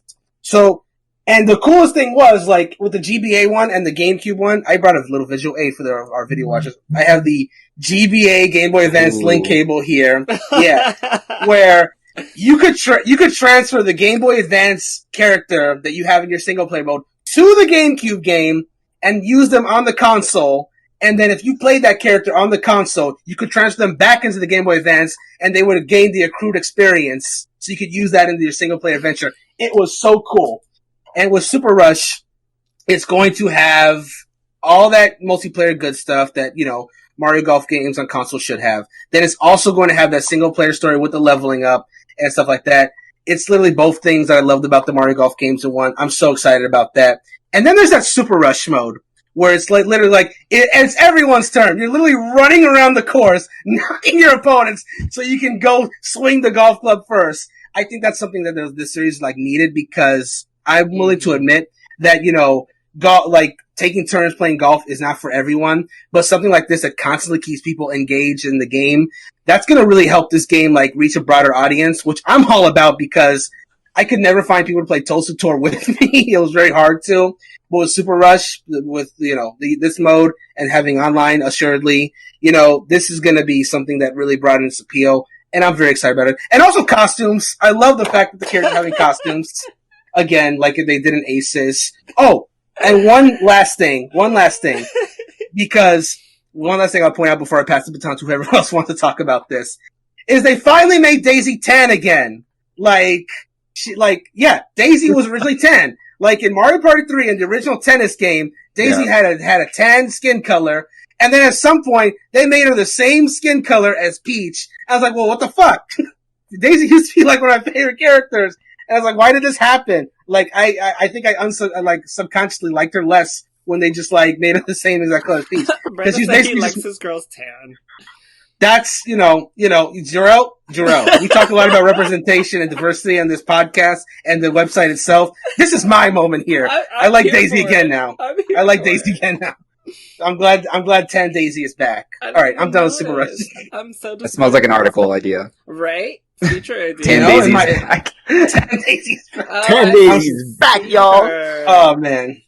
I'm so excited for this game. This is a day one for me. Easy. I'm so excited that you said that, because it also is a day one for me. And what actually sold me on it was I got such Wii vibes when they were holding the controller, the Joy-Con like a nunchuck. I was like, oh my god, we're going back to the fucking Wii days. Why did it take out this long to do this? I literally was just this is money. This is proven money already. And then to add a co-op mode, obviously, I was like, oh great, I'm gonna have all my friends over. We're all gonna do it. And then Super Rush mode, so we can all do it at the same fucking time. We're just running around swinging all the literally running around and hitting each other. This is fucking money. This is what you do as a launch It's brilliant. title. I don't know why it took this long. But that's what sold me. I have such fond Wii memories of just playing tennis. We barely played any other games. It was Wii Sports Tennis was the thing to play. And so golf was also fun. So I'm just this is us doing that shit all day around each other. Super Rush as Mario just, characters, fucking golfing the whole time. I'm totally into it. It was just harking back to Wii days, and I was like, yeah, let's go back to those fun times. We're all at home anyway. Exactly. Let's go play some golf from our homes. Or we should be. So then we got Tales from the Borderlands coming to Switch on March 24th. Capcom Arcade Stadium with local co-op play coming to the Switch yesterday. It released the same day as the presentation. Stubbs the with Zombie... Ghosts and Goblins, Gabe. Stubbs the Zombie released March 16th with pre-orders available yesterday. I'm assuming we're just gonna go past those. And then No More Heroes 3 is gonna be available August 27th. Take it away, Greysun. Wait, I have a quick question. I have a quick question. The No More Heroes thing that's not what it looked like the first time I saw one of the trailers. What was that? Did they do something there? That was an animated. The wrong game? No, you're right. At E3, they showed a very long animated sequence that was teeing up the story for No More Heroes 3, but the game doesn't look like that. It was very weird. It was okay. But it's just a hack and slash. Okay, all right. I was looking at the trailer. I'm like, is that the game? then the announcer said, "Wait, is this the right game?" I'm like, "Oh my gosh, wait, what's happening?" Now I'm really confused, and I couldn't do it. My brain couldn't take it. Shout out to Rodrigo, who loves this series. Sorry. this was supposed to come out last year, so I'm excited. We actually have a release date. It's coming out this summer. It's No More Heroes. Yeah, if you don't like the other one, what? I've never played a No More Heroes game. Can you tell me why it's a good title? It's so crazy because it's such like a crazy anime, like all this crazy shit happens. But I think probably the best part of the game is the combat because it's like a hack and slash. But they're really cool, like wrestling moves that Travis can do on enemies, and then the boss fights are super cool because in the first 2 games, Travis is working his way up a ranking of assassins. So he's trying to get to the number 1 rank. In the first game, he gets there. In the second game, he kind of has to do that again. And these boss fights are pretty much what you're going towards in the entire game. You're going through these linear combat sections, and then you're going to fight the boss. And you kind of do that over and over again. But the boss fights always have like really cool like story moments. Like the characters are super cool or relatable, like super stylish. The music is really good. And I think people can go in this game without playing the other one. The game's not like, it's not like super focused on like the lore or the story. It's just a fun, like silly beat 'em up, like Lollipop Chainsaw, which I know you like, just what I was gonna say. Yeah, you're just fucking grinding. It's literally live. Yeah, that's Grasshopper as well. Studio 51. And so, I love just that like game. Yeah, you're going through, you're killing shit. The music's rocking, pumping. Like you're getting stronger and stronger, and stronger. Like it's just really wacky. And this game seems to take everything up a notch. Where it's a fucking video game where like you're upgrading his stats and abilities. And you saw this like one section where it goes into like a turn-based RPG. Like, did you see like the Final Fantasy menu that they showed? I missed it. Oh, I thought you would like that. But no, I will. I will love it. So yeah, it shows a part where like he's in a turn-based RPG and it has like the classic PlayStation Final Fantasy like attack, magic, spells, defend, and whatever. So this game's gonna go places. And he's pretty much just like fighting these crazy aliens that are coming down from space. So it's just like, it's crazy and it's fucking wild and I love it. I asked because I know so many people were like Travis for Smash, and then they did the Travis touchdown costume. Yeah, he got a Mii fighter. Yeah, he got a Mii costume, therefore deconfirming him. Yeah, so I was like, this guy must be pretty popular. And I had obviously played Lollipop Chainsaw by them, and so I was like, oh, maybe I can finally get into this No More Heroes thing, because I'd never played them. But I love Lollipop Chainsaw. It's such a fucking great game. Everyone go play it. So good. Anyway, so next up was Neon White, which is a brand new IP coming to the Switch in winter 2021. This one was really weird to me. Weird. I thought it looked really cool, but I also had really bad vibes because what is that Kingdom Hearts game where you use cards? Chain of Memories. Oh, I was thinking the same exact thing. It was like action card based. I had such a bad, horrible time with playing Chain of Memories on console. Everyone says you got to play it on, DS. I played it on console because that's where I had it. Had such a horrible time playing Chain of Memories on console. I was like, oh god, like memories rushing back of how much I hated playing a card-based system. And I was like, why does it have to be that? The game looks so good, but I can't go back. Sorry. It's Chain of Memories' fault. Yeah, I'm not a big card guy, but this game looks really interesting. I think I think it's cool how it merges like, yeah, it kind of looks like Doom Eternal mixed with like Mirror's Edge and then like putting cards into it. It's also made by the guy who made Donut County, which is a really good indie game. I don't know if you guys have played that. Yeah, Ben Esposito is his name. Yeah, Donut County's awesome. This game's completely different though, so it's like, sure. I don't know if it's gonna be good or not, but Donut County's good, so at least that's something. Okay. We also got DC Superhero Girls Teen Power. I'm super excited for that because why are you shaking your head? It looks like a mobile game. It looks surprising. I partially disagree. I think this is the part of the direct that was like. We'll talk about it later, but yeah. Anyways, I think it's. Okay, I'm not thrilled about the game because I was like, oh, this is a licensed game. But I will give one credit to DC Superhero Girls. It looks a lot better than most licensed games I have seen. Like, I was looking at it, I was like, hold on, there's actual money being put into this. Oh, yeah, for sure. Like, yes. I'm gonna have to disagree. I'm excited for the game, and I don't even like DC like that. Somebody's on my side. Like, like, I don't know, the way the game was just presented, like, yeah, the graphics are very cartoonish, but again, there's a very high chance this game is, it's marketed towards kids. So I'm not gonna care about the graphics as much. But, like, I don't know, for me, it was the aspect of, being the hero that they are, Barbara Gordon, Batgirl. I already forgot everyone else there, because again, I'm not that big of a DC hero. But then also Have you not seen the show? I haven't either.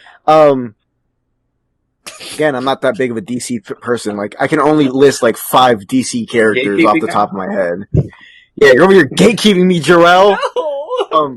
But living the life of the superhero, but then also like it shows that you're actually gonna have control over their normal lives too, and you don't get that a lot in superhero games. No, and it could be the very early Persona 5 Gabe and me that's like excited at that because you do that in Persona 2. You live the life of a phantom thief, but you also have to live your regular life. So I thought that was really cool. I'm like, that's awesome. Like, this game looks very it's very enjoyable. And then, and you always have like, I'm not trying to, throw, fists at anybody here, but like, if the graphics don't look like, woo, always get the handheld version to make it feel like a little mobile handheld game for yourself. True. That's true. That's true. You can make it a handheld game. So, Hey, Greysun, guess what? It can be a mobile game. I wasn't trying to sound like a dick. I didn't want to sound like a dick. Channel Direct. I don't want to see fucking like this game in between like Mario and like Splatoon. And there was a middle part of this Direct that had like so much shovelware type stuff that like I just didn't enjoy. This game totally reminded me of Balan Wonderland.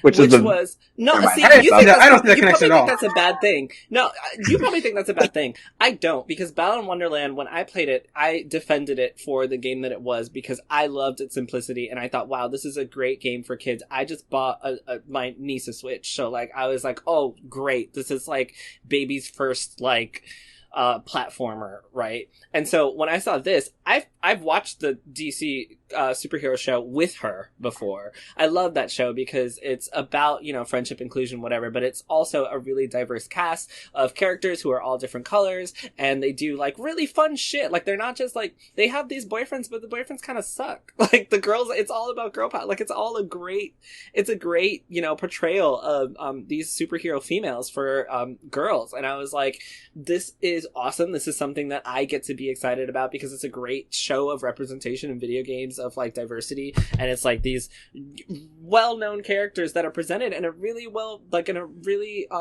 a really presentable fashion, like a really nice fashion. And then there's also the dress up, so I'm like, oh my god, my niece is gonna love this. So I see things like that and I'm like, oh, this is so great. Like, she's gonna play the fuck out of this on her Switch Lite, like, so she doesn't have to worry about what it looks like on the TV. And so that's what I mean when I say it reminds me of Balan Wonderland. It's like, it's not for everybody, but I think once we get there, I do think the entire thing was not for everybody.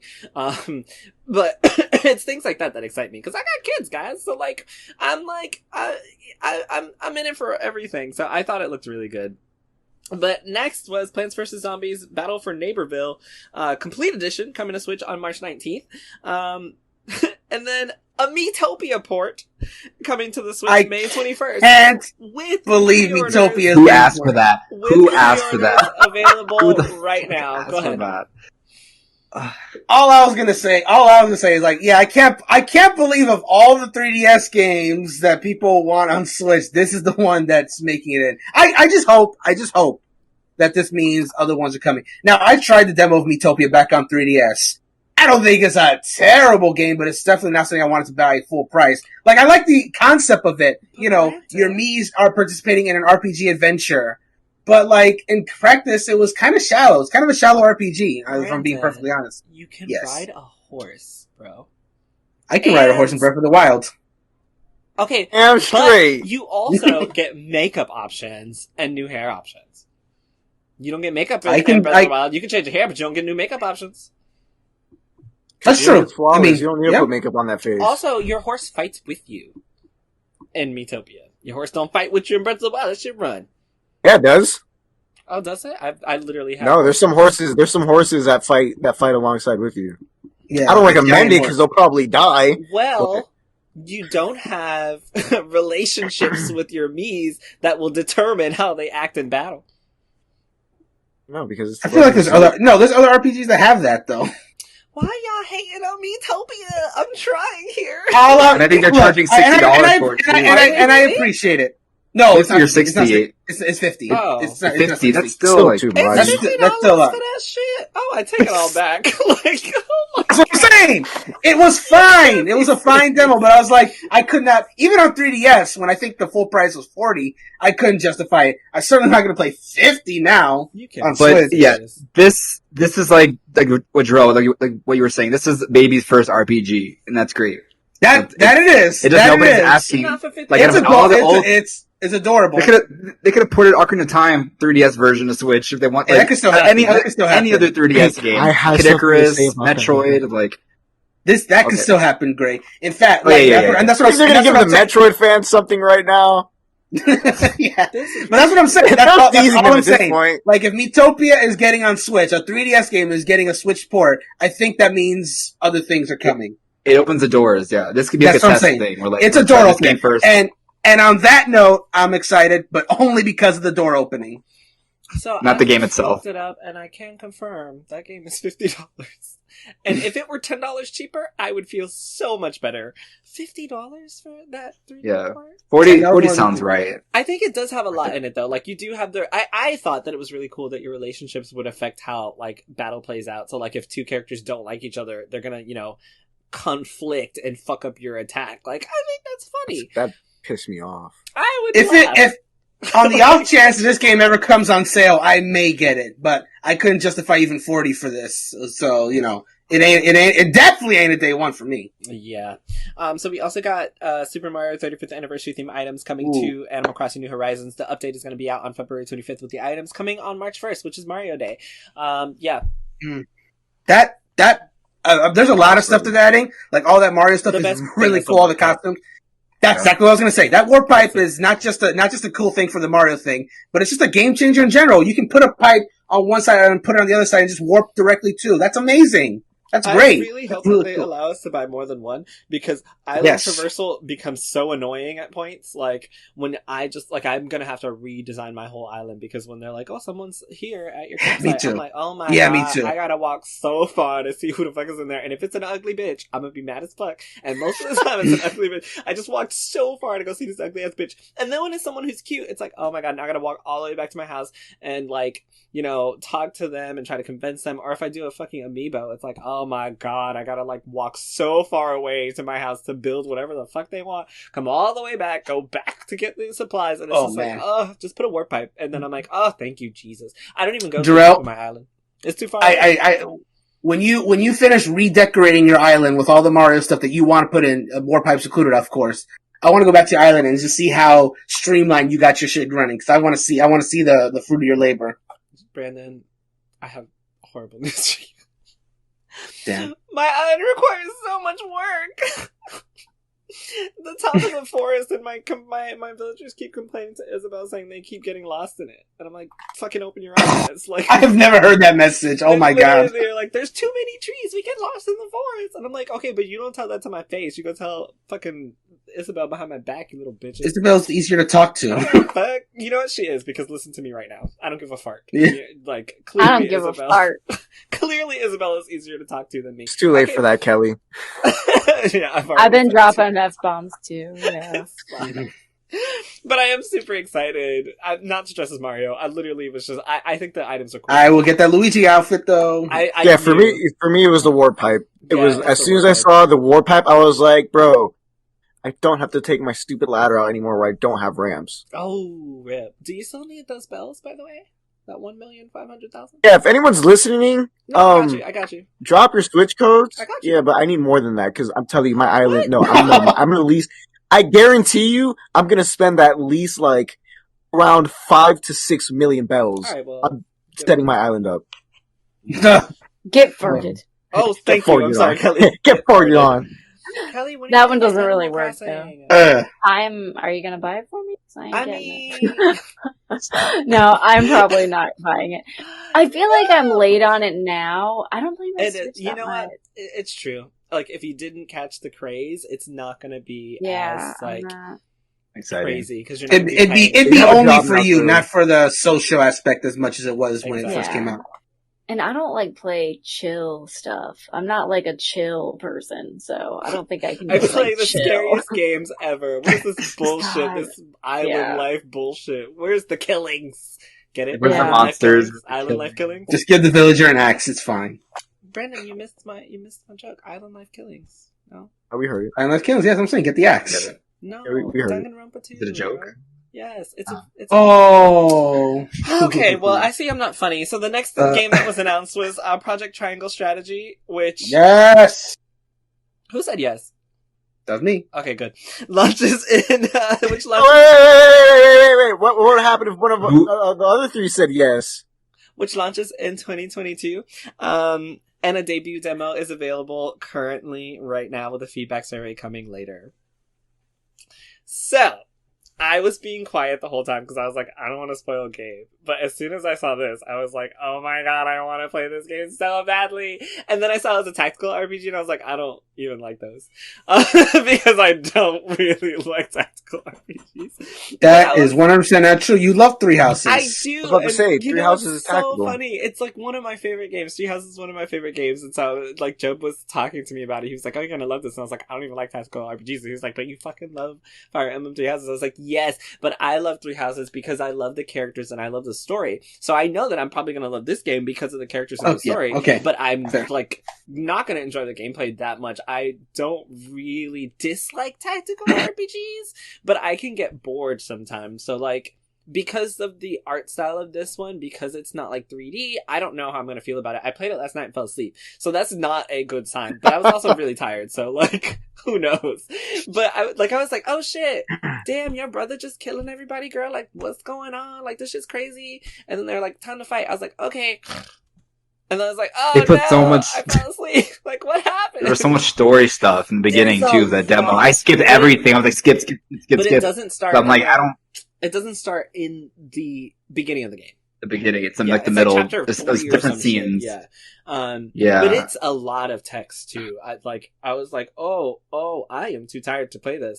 And then I started and I was like, oh, this game is Fire Emblem Three Houses. Like, just straight Square Enix trying their hand at, well, not trying their hand because they have tactical RPGs, but like, I don't know. I'm still really excited for it. I'm so excited for being able to play at the same time as people and have diverging paths, because that was also another reason I loved Three Houses, because like I was playing Black Eagle's route and I played the specific route of I don't want to spoil anybody, but I played the other Edelgard route, and like she became my favorite character because of it. And I specifically remember when I was playing this game, if you go that route, even if you're in the same place as someone else, you know a lot of information before other people. So I remember specifically playing it and being like, oh my god, guys, but I couldn't tell anybody. And they were like, oh, but Edelgard's so evil. I was like, you don't know what you're talking about. She's fucking saving the world. You're wrong. You're an idiot. Dimitri sucks ass. Like, hey, never mind this. I really hope, I'm sorry. I'm sure he's a sweet boy, but he's just so misguided. He has no idea what he's talking about. Oh, I don't like him because he's a sweet boy. I like him because of his time skip, personality. That's a daddy. Let me tell you something. That's daddy in the Dimitri. grand scheme of things, Dimitri matters not at all. Okay. Anyway, about the grand scheme of things. I can't. I care about my playthrough. I care about my playthrough. Okay, well, it's a spoiler, but he literally doesn't matter. But I'm so excited to be able to play that game at the same time as other people and see how far the story diverges, because I love that shit. And it's really pretty. The artwork is gorgeous. I do still remember the first thing I said was, oh my god, this cast is so white. Like, literally, I was like, oh my god, I'm so excited. Yeah. Oh my god, they're all so pale. Like, Jesus, like, what's going on? Like, and I was just writing about how I was happy that Square Enix was progressing with diversity in their video games, and then I saw these and I was like, ooh, that article came out a little too early, because then I saw this girl who looked a little tan, so maybe there's hope. I don't know. We haven't seen everybody. Huh? This is Daisy? It's basically Daisy, yes. She's the main character, actually. It's basically Daisy. Wait, no, she's not. Wait, what are you talking about, Greysun? I'm kidding. Oh, I was like, this girl is not main character. Like, what? But yeah, I'm super excited. I loved Octopath Traveler. It's like one of my top 5 games. All because of Primrose. Like 100%. If they take that type of storytelling route, like the one that they did, because I was still so shocked. I remember when I first played Octopath, I was like, oh my god, did they just call her a whore, like a bitch? Yeah, like, yeah. Nintendo, like right in chapter 2 of her story, like whore. You can't call people whores. You're Nintendo. Like, what's happening? But I really loved Octopath. Not all the stories were great, but I think having one focal story where you can, I'm talking too much. Go ahead, guys. Oh, all I was gonna say is like, yeah, I do it like enjoy type of games if they're turn based and RPGs, all the better. So I'm enjoying the game. I think I'm gonna enjoy the gameplay. I still have to play the demo. It's been a busy 2 days, but anyway. But I like the mechanics of it. Like there's parts of it where it's like, looks like it's simpler than Fire Emblem, but then there's stuff that Fire Emblem doesn't have. Like, for example, it has the elevation system. And then they're saying things like, here you go, use fire to melt the ice to make water, and then use lightning to shock everyone. And it was like, whoa, okay, you can do some strategy in this game. And I was like, too much for me. What's up? That part is too much for me. I'm not gonna remember to burn the ice and then do some lightning. Like, I'm gonna just try to hit people. So I don't have time for that. Every time I see something like that in a game where you can like really just do elaborate stuff like that, I'm always intimidated because I'm like, oh my god, because I'm never gonna remember to do that. Then I played Breath of the Wild for however many hours, and then I started doing some of that cool shit, and I was like, okay, maybe I'll be fine. That's the way I had to think about it, because that's all. Anytime I see something like that, it's like, But what I'm really excited about it is, first of all, like the story. Like the main thing that I'm excited about is the diverging storyline path that you can take. Like, I know you guys are talking about the text, and I can understand why that'd be a turnoff for you if there's like too much text. But for me, I'm interested in this game mainly because of the story, because especially when they said diverging paths. So I'm like, yeah, fuck me up with this story. Let me see how it goes. So when I make these decisions, it actually matters. Oh, do we turn in this guy to the king, the Spirit Kingdom, or do we stand our ground and hold out to them? It's like, holy shit, okay, you're doing some actual moral decisions, and then the end of your game, your ending will be determined by what kind of paths you stuck to. And I'm like, this is going to be, I feel like for those who are really interested in this kind of game that will be playing it, I feel like it's going to drum up as much discussion as Three Houses did, where like everyone was choosing the different routes. Like, I would love to have conversations when this game come out. What moral decisions were you doing, and how is it affecting your story? That's what I want to know when this comes out. Like, I'm excited to have conversations about this game, honestly. Yeah, I definitely want to try the demo, but I'm excited for it. In Greysun's defense, like, I played the demo. I like games that have a lot of story, right? I will sit through and read every line in Persona 5, which has 1 million fucking lines. It's a fucking book. Yeah. Like, I will also do the same thing for Danganronpa or any other visual novel. Like, I will read every single one. I don't know if it's because it started, like, in the middle of a chapter, but there was a lot. I was like, I want to play. Oh my god, they won't shut the fuck up. And it wasn't that it wasn't interesting, because it was interesting. It was just a lot of text. You just weren't ready for it. I I do appreciate you guys saying on this, so I can be mentally ready for it. Yes. Like, I was, like... So it's okay, be ready for a text. Cool. And it's voice acted. Like, it's good. It's voice acted. It's fine, but it just doesn't end, like, ever. Yeah, okay. Like, it does not end. Like, I had to press the skip button like 3-4 times before starting the battle. And then they start the battle and you have like fucking 15 people in your party. I'm like, oh. Like, I legit played the demo for like the actual combat part for like 2 minutes, and I turned it off. Cause I was like, you know what? I'm not, like, Jerel, I love Fire Emblem. I don't love Fire Emblem. Like, Three Houses was the first one I really, really got into. I'm not a fan of tactics games usually. Like, I wish this was more like Octopath Traveler, like turn-based RPG. Turn-based, yeah. But it's tactics, and that's cool. I think a lot of old school Final Fantasy tactics people are going to be pumped for this, because this is almost they are. They are. Of that, and they've been wanting that for a very long time. I know there was like some mobile Final Fantasy game that is kind of like tactics. You think it's Crystal Defenders, I think. Yeah, I don't remember the name of it, but yeah, they'll be happy with this game, I'm sure. And it looks just like Octopath. Like the voice acting is really good. The art style is really pretty. I actually think Octopath looked better. I kind of agree with you. It's so strange, but I feel like Octopath looked better than this game. I don't know what it is yet. I don't know what it is. Yeah, Maybe because of the environments itself. Even the sprites, no. And it's also early. It is very early, but even the sprites in Octopath were cleaner. Like, they were easier to see. These are kind of, like, mushed, like, really muddled. Pixelated. Like, yeah. And I feel like that's part of it. And I'm like, Primrose look better than this. What's going on? Last thing I want to say about this is the title. How do you guys feel about Project Triangle Strategy? I'm fine with it. It's weird, but I love it. It's very to the point, much like Bravely Default. It fits all of other Square Enix's names for their games, like all these Kingdom Hearts games, and they love adding as much shit as they can or making things weird. So, I mean, I don't care if that's the name of the game, man. So. If they could change the word project to something else, I think it'd fit. Well, and so the project is going to get removed. Because they had, like, Project Octopath Traveler, and then they were got like, rid of it. name pending, and then when it came out, they were just like, Octopath Traveler. Yeah. Like, okay.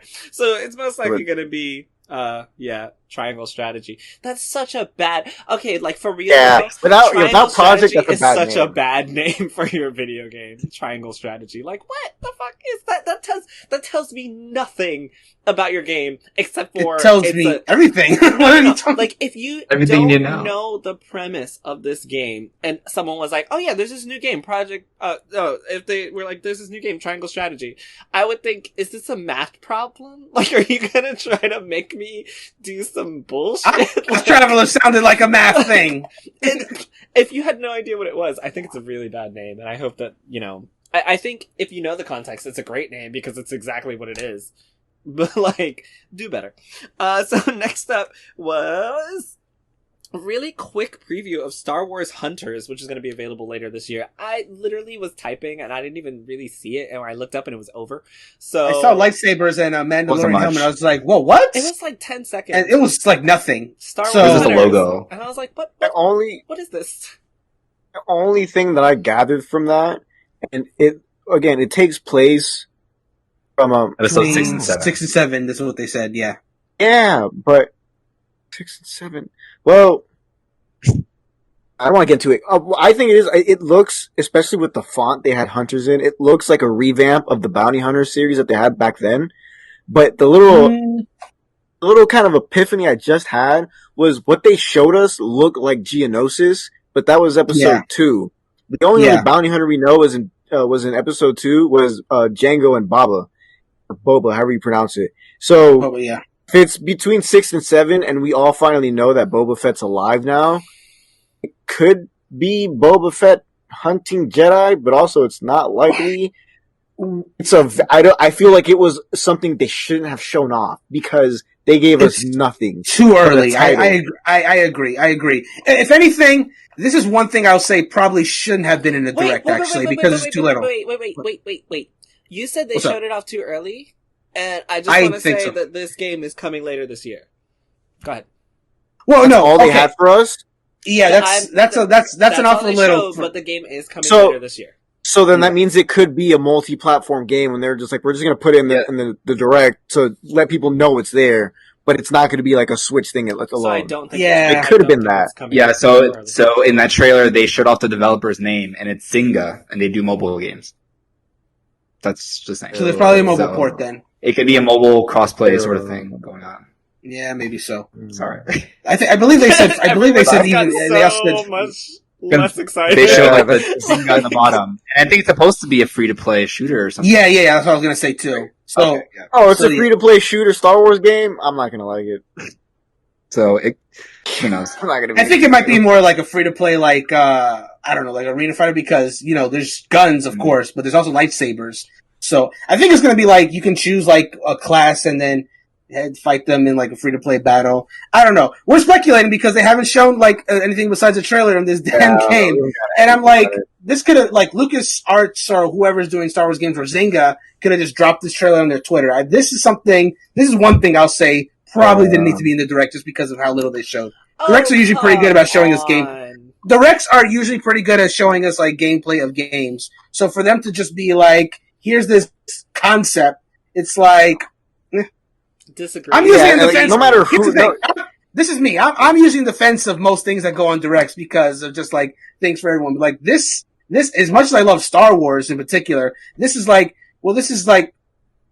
and it also is going to get buried in the shuffle. Like, even if there is a lot to be speculated about this, like, it's like...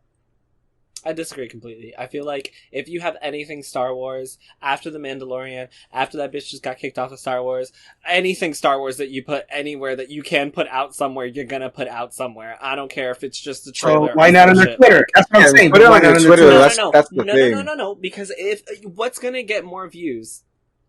A hidden tweet, or your Nintendo Direct? It wouldn't be a hidden tweet. Star Wars is not going to be a hidden tweet. Yeah, it's not a hidden tweet. The Lucasfilm, the Lucas Arts, I'm sorry, why not capitalize by putting it in your Direct and then also having a tweet about it? Why would you just? Because I can tell you right, it's like Brandon said, it got shuffled under the sand. Yeah, it's like Brandon said, it got shuffled under the sand. Like no one. Didn't. Only reason I remembered this game was because you just said it. No one's talking about it. And also, Jerel, I'll even point out in your article, which I'm not following through as we go through the directs. All you have on this game is Star Wars Hunter will be available later this year. That's all I said. But it doesn't. I feel like it was one of those moments. You're not going to have people talking about your thing in a direct if that's all you're saying, unless it's something that like a Nintendo thing. I disagree. If you have the Star Wars license and you have something that's going to pique the interest of viewers that says Star Wars, and you're able to tease it like they did, it gave us enough time to think speculation until you guys found out that it was mobile. It was very much like a topic. It wasn't just like oh yeah, that's Star Wars. You knew nothing about it, and here we sat talking about it. So clearly, there's something behind the Star Wars name. Like, capitalize on that shit. I think yes, throw that shit in your Direct. You got all this other bullshit. Okay. What's up? Sorry to interrupt. So I found a blog on the Star Wars site talking about the game, and it says it'll be available free to download for Nintendo Switch and mobile devices later this year. Just those two platforms? And that's weird. A competitive arena combat game. Arena, that's what I was looking for. The word I was looking for. Why is it called Hunters and not Warriors? Because you're hunting each other. They can't call it Warriors because then they'll think it was the Muso game. Can't. They'll have new characters. Star Wars Warriors. And a lot of people do want that. Also, but, can't have Warriors. Doesn't work. Yeah, that's also, Star Wars Warriors. Star Wars Warriors.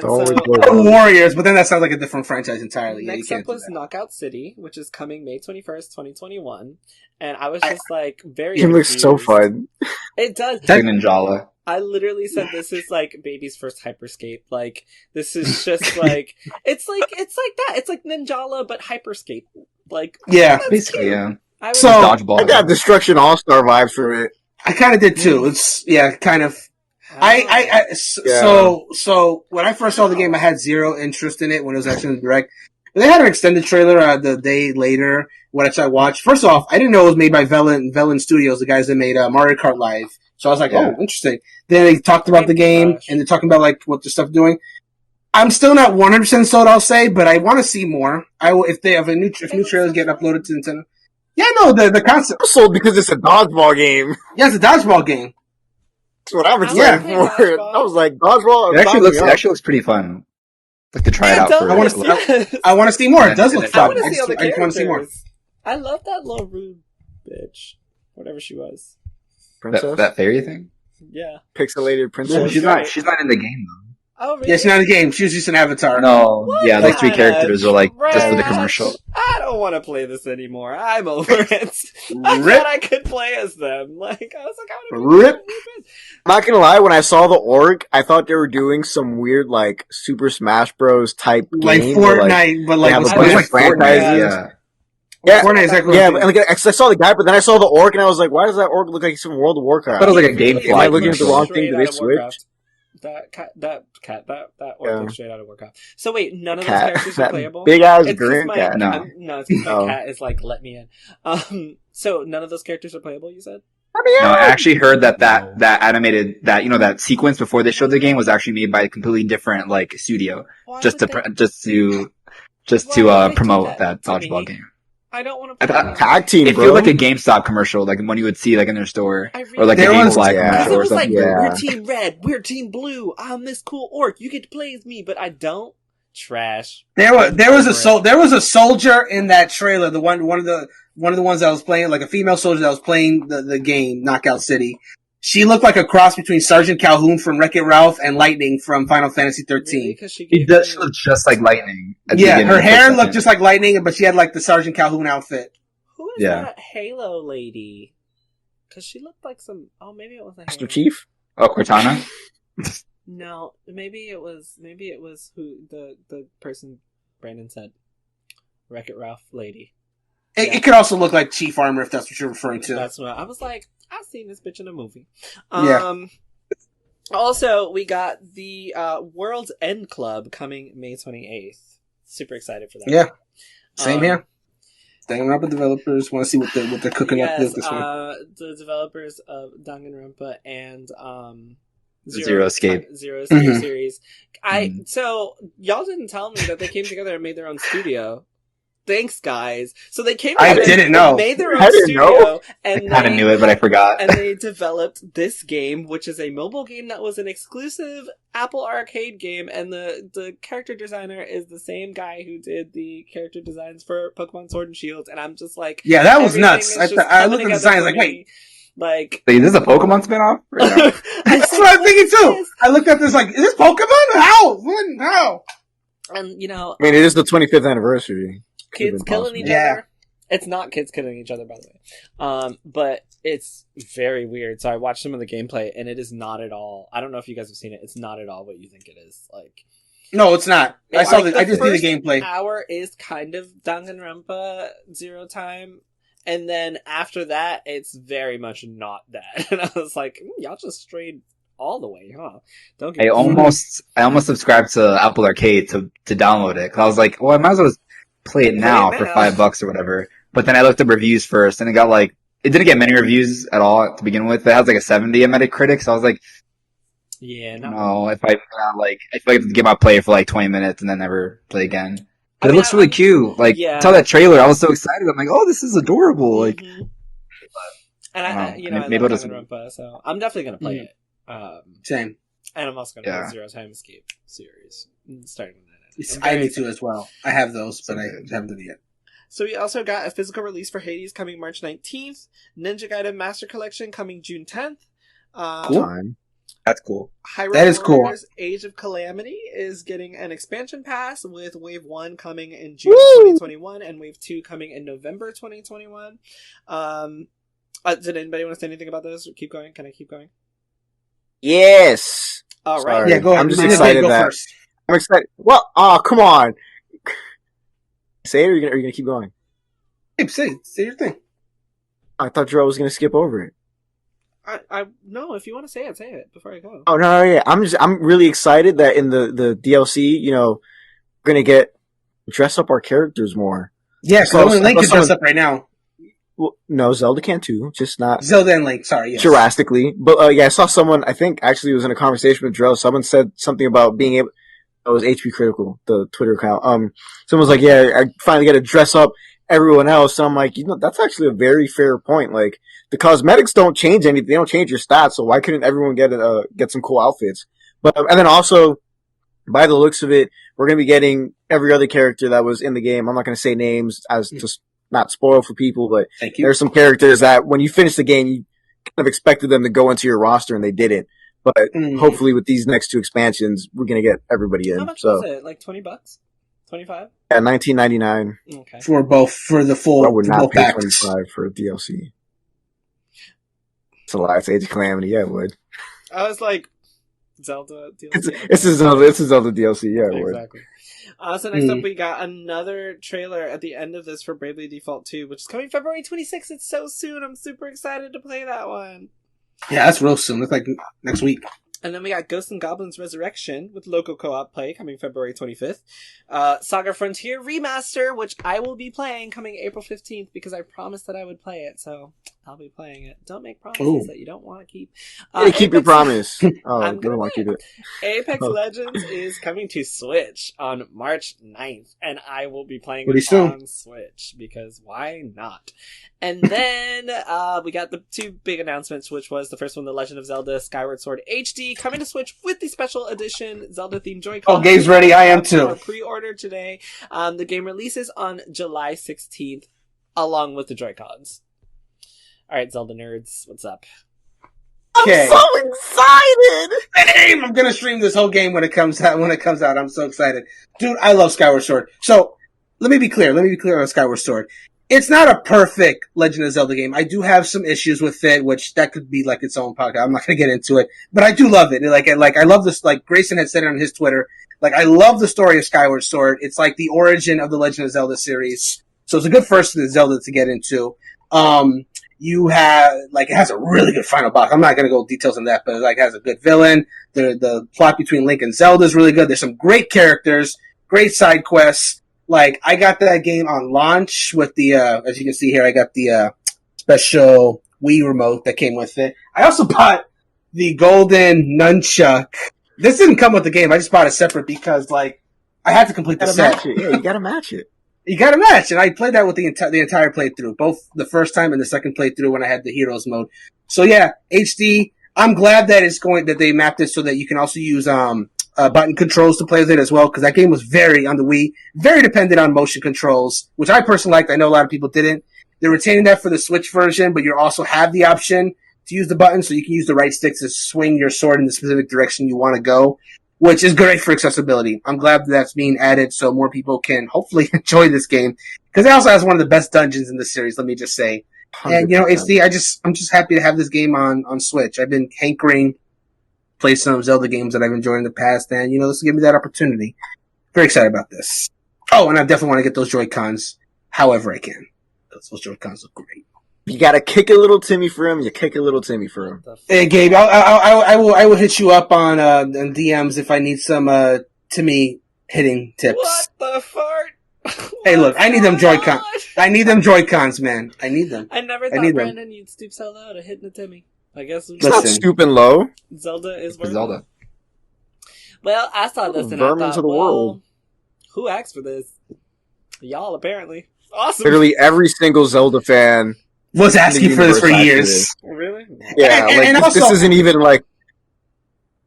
I also was gonna do this wasn't even like the fandom was in between. Like, oh, do we really want a port? No, yeah, we 100% have been waiting for a port, no matter what game it was going to be to come. Because I know 2 Zelda fans who also said, "Who asked for this?" Yeah, I will fight them with my sword. All right, I'll give you their address. Tell me how it goes. Yeah. No, don't do that. Don't give me their address. There's got to be a middle point to meet. I was not expecting Skyward Sword to be the one ported to Switch. I guess it makes sense because it hasn't been. It's the one that hasn't really been remastered or touched up in any way. Because Wind Waker's on the Wii U and Twilight Princess is on the Wii U. You can even play Ocarina of Time on the Wii U through like Virtual Console or whatever. Sure. But I went to like roller coaster of emotion because I was upset that I didn't have anything to show for Breath of the Wild. I was like, okay, fine, I get it. And once they announced that a port was coming of Skyward Sword, I was like, this one? Really? You don't want to bring Wind Waker to Switch or like Twilight Princess? But personally, I'm glad it's Skyward Sword because this is the only 3D Zelda that I would actually replay at the moment because I've played Wind Waker a couple of years ago. It hasn't been that long for Twilight Princess either. So I'm actually going to buy this when it comes out because I haven't played this since it launched on the Wii in like 2011. So it's been like 10 years. So it's going to feel like a brand new game. It's very good. It's definitely like one of the most underappreciated 3D Zelda games. I think it's fantastic. There are some issues, like Brandon mentioned, in regards to like pacing. Yeah. And, just some, directions they chose of like how you traverse the world and stuff. Sure, yeah. But the story is on point. Like Zelda and Link's relationship in this game is like so cute. Like they actually, I love it. They're actually like flirting with each other. Like Zelda's like a little like, I don't know how you'd say, like she kind of like plays around with Link, like pretends like she's about to kiss him and like pushes him off a ledge and things like that, which I really like. I like it a lot. That's one way to do it. I also try to murder men if they try to kiss me. Like just pop them off the ledge. Push them right off a cliff. That's what I want to do. That's what you gotta do. But I'm so excited to like play this game. Like I'm excited for. There's a lot of people who played Breath of the Wild who have not played this game. It's gonna be cool to see everyone's reactions. That's me. Hey, Gray and Gabe, because you two are the two I know will get this. I'm just gonna say this right now. The Groose is loose in HD. I was gonna say that was gonna be my opening statement. It was gonna be like, bro, we get Groose in HD. No, look, Jerel, like character Groose. You're either gonna love him or you're gonna hate him. Is that the one with that weird shit? Yes. No, he's the one with the weird. He's the one with the weird hair, the orange hair. Red Pompadour. Red Pompadour. Yeah, he's your basic jockey. He's such a dumbass, but he's such a lovable character at the same time. He sounds like Ryuji, it's just and I hate he has. No. Well, I haven't gone through Persona 5, so I can't make the comparison. But but he grew, he actually has a decent character development arc. Yeah. Yeah. He goes from douchebag to I love him. It's gonna be so much fun, but Greysun. I mean, I can't. Don't say. Honestly, he's probably not. There's a lot of people who have not played Skyward Sword. I'm not gonna play this game, so it's fine. Well, tell him after the podcast. Now, don't want to spoil it. But now to get to my Sunny in Philadelphia meme part. Yeah, there you go. Oh, cool. Oh, I've seen him before. A lot of attitude. A lot of attitude. Yeah. 100%. What's up? So here's my, Sunny in Philadelphia moment where I start mapping everything together. We've been talking. All right, you're going down because you keep falling and you're going to make a lot of noise. So we've already talked about ports and certain games being released that are opening up windows of further Nintendo projects. One of them being the Miitopia one, because that's a 3DS game. Sure. We've talked about, what was the Wii one? Twilight Princess? Oh, I'm guessing, well, no, for this one it'd be Skyward Sword. Uh-huh. So Greysun mentioned earlier that he was surprised it was this one. Then it also makes sense. Here's my breakdown of everything, because I was expecting, I had my hopes high for yesterday's Direct. I was expecting 35th anniversary news. We didn't get it, but instead of being extremely mad about it like I thought I'd be, I'm looking forward to what Nintendo could possibly be doing with this. And you guys have heard me say this a lot. I put it all over Twitter. Them not having Breath of the Wild 2, whatever they're going to call it, the sequel trailer ready yet. Well, yeah, it's a little disappointing. It also, it shines light that now we might get a 35th Zelda anniversary direct, similar to how Mario got, which in my thoughts, I think is the smart thing to do because, Zelda is one of your big franchises. It's one of your big 3 franchises. So I think it'd be cool. One of the things that a lot of people didn't like, for lack of a better word, about the Mario 35th anniversary direct was that there wasn't anything new. We got the 3 All-Stars, which was 3 ports. We got a bunch of closed stuff. We got an announcement that Animal Crossing was going to be doing some celebratory stuff.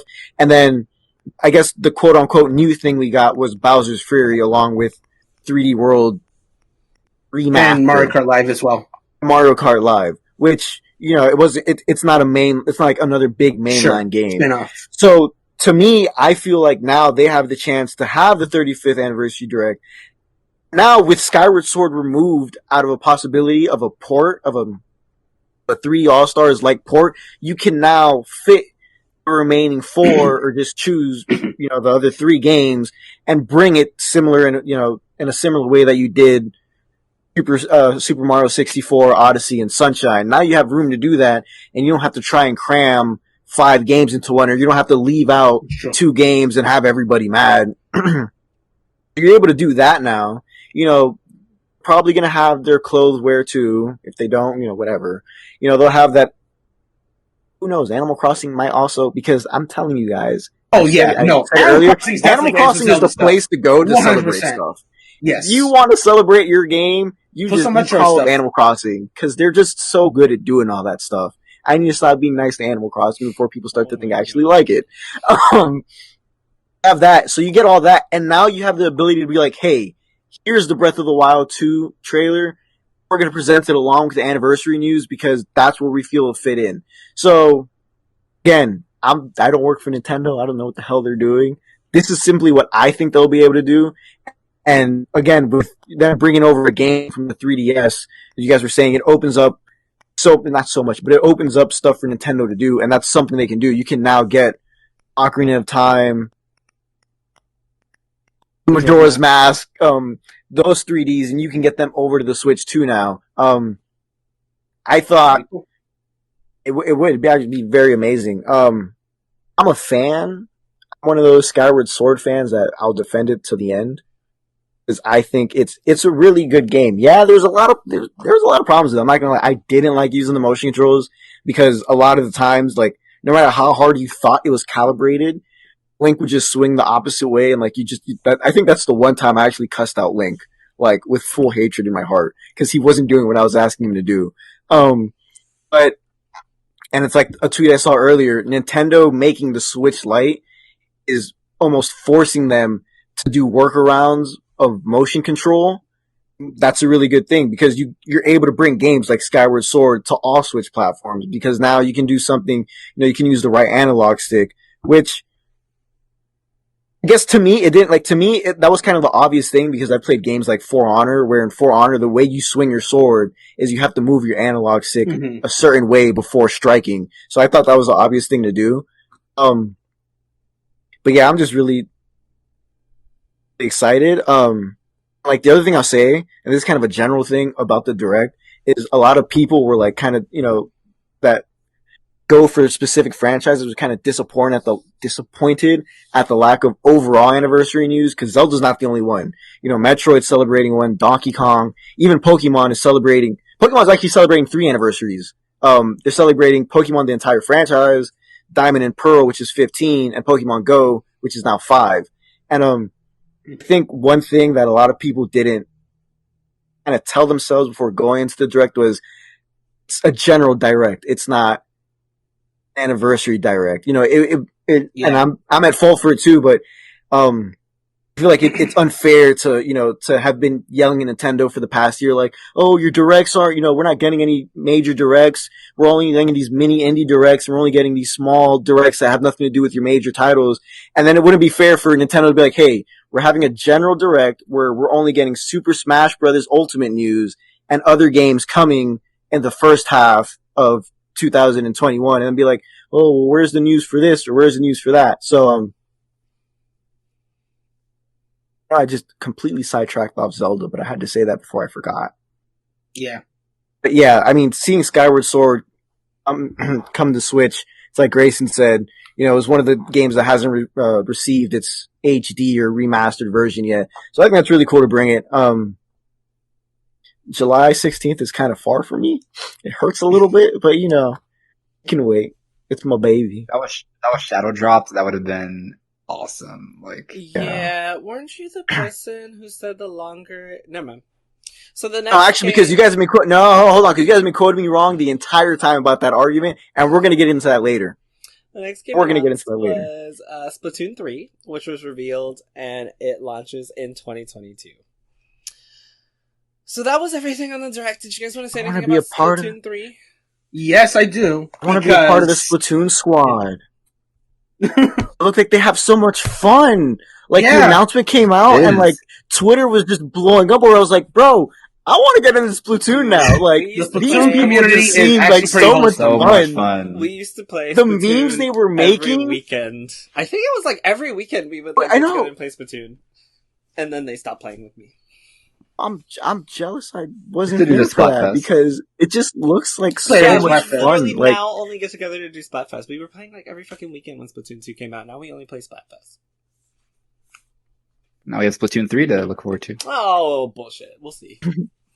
Anyway, talking about Splatoon 3, so I'm very excited about the first minute of that trailer because you're starting right off into this wasteland, which I'll talk more about the wasteland in a second. But you have even more options of how you want to style your hair, your eye color, all that good stuff. It looks incredible. No gender. No gender, yeah. No more gender. No gender. It's just based on whatever hairstyle you want. So it's great. Which thank goodness. Yes. Pokemon needs to do that too. Yeah. But yeah, they had all that, and it's like a wasteland, and I love the fact that it's in a wasteland because much like Splatoon 1, where, it was the Kellie versus Marie, and then Marie ended up becoming the main character of Splatoon 2 storyline. The final Fest of 2 was Order versus Chaos. Chaos won that Splatfest, and now the whole world is just gone, basically. It's post-apocalyptic. The Eiffel Tower's upside down. You're literally in a wasteland, and you have a salmonid baby as your best friend, and that's awesome. I love that. The main character was literally holding a bow and arrow ink gun, and I was like, I do need to see more, and of course, this is early. This is like a 2022 game being announced in like February 2021, so I'm sure they have a lot more to show. But just the overall concept that I'm seeing right now of like the character creation and the world that you're going to be going in, how you're going to be interacting with the world, the weapons are showing. I'm excited. This was a good, even though it's a little weird to be announcing a 2022 game in 2021, it's still a good stinger. I can't deny. A lot of people were excited about it. What's that? Multiple 2022 titles in 2021. They did, but to be clear, when they like the announced first party one. Yeah, when they announced this direct, their thing was like Smash Brothers and focus on stuff in the early 2021. So hearing that when they said focus, I'm like, it said games releasing in the first half of 2021. Half of 2021. So, but even when I read that, I was like, I'm sure that's what it's going to be. I'm sure there'll be at least one or two titles that'll be 2022, and that's what it was. Triangle Strategy and Splatoon 3 are the 2022 ones, for example. But yeah, I'm glad that there's not too many of those. Like, let's not, if it's the first half of 2021, then sure, that makes the most sense. Focus on those games. I'm just glad this was a nice little stinger at the end. And I personally don't even think they needed to, because I think Skyward Sword, well, then again, support, but I think a lot of people were excited about it. Either one of those would have been fine to end the direct with, but I am happy that we know Splatoon 3 is going to be a thing. After I saw the way, Twitter reacted to the Splatoon thing, I'm glad they put Splatoon at the end, because that literally the best interactions in Twitter I've seen to this day was yesterday with everyone being so excited about Splatoon 3 and making all those memes. I'm gonna buy the game now. I'm gonna buy Splatoon 2. I think you would too. It's a lot of fun. I need to buy the game now. I won't lie, it's a lot of fun to play together. I never played solo though. That's my problem. Like, I only played story mode. My understanding, does Splatoon 2 have a story mode? Oh yeah. It's a really good story mode. It's on. It's an expansion too. And Gabe, I say this with no overhype. The expansion is difficult, but people are saying it's the best part of Splatoon 2. Yeah, but the story mode honestly gives me Mario Galaxy vibes with the level design. Mm-hmm. Both Splatoon 1 and 2 had very similar level design. It was like a lot of platforming to go along with your shooting. So it was very enjoyable. I still need to Octo expansion, but I really enjoyed the base story mode of Splatoon 2. Can I go now? Oh, did anybody want to say anything else about Splatoon? That's fine. I'm excited. That's pretty much what I was gonna say. Looks good. I also I was not expecting for them to do a third one so soon. Well, it's been a few years, but it just still feels soon because we've had Splatfest. So it's like, okay, they're moving on to Splatoon 3 already. And I just hope it's not a situation where like the game is so similar. Yeah, because what happened with Splatoon 2. People were like, do we really need a Splatoon 2? It's more of the, they add a lot of stuff, but it feels the same. So I just hope they add a lot of new cool stuff and weapons and stages. Yeah, so the defense of Splatoon 2, that game came out 2 years after the original Splatoon. So I think that's the reason why it was so similar. But Splatoon 3, by the time that comes out, it will have been 5 years after Splatoon 2. So I'm hoping by that point, there will be a lot of improvements compared to the few that 2 had. And you know what? They showed this whole trailer with the release of the Switch about how we're gonna have like these awesome Splatoon 2 tournaments and everything's gonna be crazy, and they showed like the teams playing in the the esports angle. None of it. Where is my Splatoon esports? The one game I can play. They have tournaments and stuff. Tournaments? Yeah, they don't count. It's not esports. They totally count. Don't you be like that. It's not an esports level of... No, sure, fair. But they do have tournaments. That's what I'm saying. Like, okay. You're not going to tell me Splatoon is fucking esports. That's true. I will accept a lot of things, but I will not accept that lie. So, now I just want to talk about your overall thoughts on the Nintendo Direct, if you have any. Whoever wants to. Oh, well, damn. If I knew that was going to be the next segment, I would have stopped my whole Zelda spiel. I said that we were going to do that. I didn't. Well, I don't listen to you. Go. You first. Overall thoughts on the presentation. I don't want to go first. I have to organize my thoughts. I thought. First. Go ahead. You got to organize. Go. I think I think again. I'm going to keep bringing up the number. I think after 593 days, this was a good direct. I mean, it didn't have something for every Nintendo fan, but it had a lot. a lot of Pokemon fans were once again disappointed they didn't get an announcement for a Sinnoh remake. Okay. Again. So yeah, but that's not gonna happen. Really quick, to interrupt you, I'm so sorry, but that's Pokemon okay. I want to hear this. No, I was just gonna say I've been told. I think Morgan told me that Pokemon is having their own presentation next week anyway. So not a big deal. Yes. Yeah. Which brings me to my next part and what I said earlier. A lot of these anniversaries, I don't feel are going to be celebrated in, a general direct. I feel like they're going to have their own pieces. The only game I can imagine would celebrate or have any indication of a celebration for its anniversary in a direct is going to be Metroid in the second half of the year. Mm-hmm. Because fair, if there is one, because Metroid came out later on throughout the year. It didn't come out earlier like a lot of these other franchises did. Mm-hmm. I enjoyed it. I wasn't overly interested over most of the games, but there was enough to keep me watching and not, turn it off and wait for Jerel or someone to be like, hey, this is the next game, tune back in or whatever. It was nice to see. To me, at least, it looked like the two representatives we saw from Nintendo. One, they looked happy to be back doing a direct. Yeah, and they did. It's always, there's always that thing of something's only as good as its presenter. Sure. And, the guy came up and he was like, hey, it's been a while since we did a direct, but here we are. Something that stood out to me a lot, and it's something that I feel like is always overlooked because it happened last time they came on was when they came on to talk about The Legend of Zelda. Came on, they know that we're all waiting for Breath of the Wild 2 news. But like last time when they did Hyrule Warriors, they told us like, hey, it's still not ready for us to show. We're sorry. We're really working on it. But, again, we're sorry, but something's coming. It's not that we've stopped completely. That was one of my favorite parts of the thing. Yeah, the transparency I appreciate. Like I understand that, they're not obligated to always, to give you day by day updates on what they're doing with the game. But when it's been a while since you've heard from a game, I feel like it's okay to come out and say like, hey, we're still working on the game. We're still not ready to show anything new, but it's still being worked on. Like, believe me on that. Then again, I also feel like it was, it was kind of a little decoy. I definitely feel like maybe they're actually saving it for, they're maybe actually saving it for the anniversary, celebration or whatever, if they're ever going to have one. And they did say that it was like the smallest text, but they did say at the bottom one day, we're saying that there's like more information is to come later this year. Yeah. And so I definitely feel like there's a 35th anniversary Zelda direct coming. I feel like that's what they're kind of holding out for. Totally okay with that. But, everything else that was shown, again, I'm going to say it again, Splatoon 3, one of the best interactions I've seen on Twitter when it comes to video games. You think, when you think video games, you think Nintendo and you think Twitter, you usually think toxic and annoying because that's generally how they are. But, seeing all those Splatoon people just throwing out memes, making all these jokes was amazing. The Smash announcement was awesome. Everything else in between, Fall Guys, obviously, so excited to play on another console.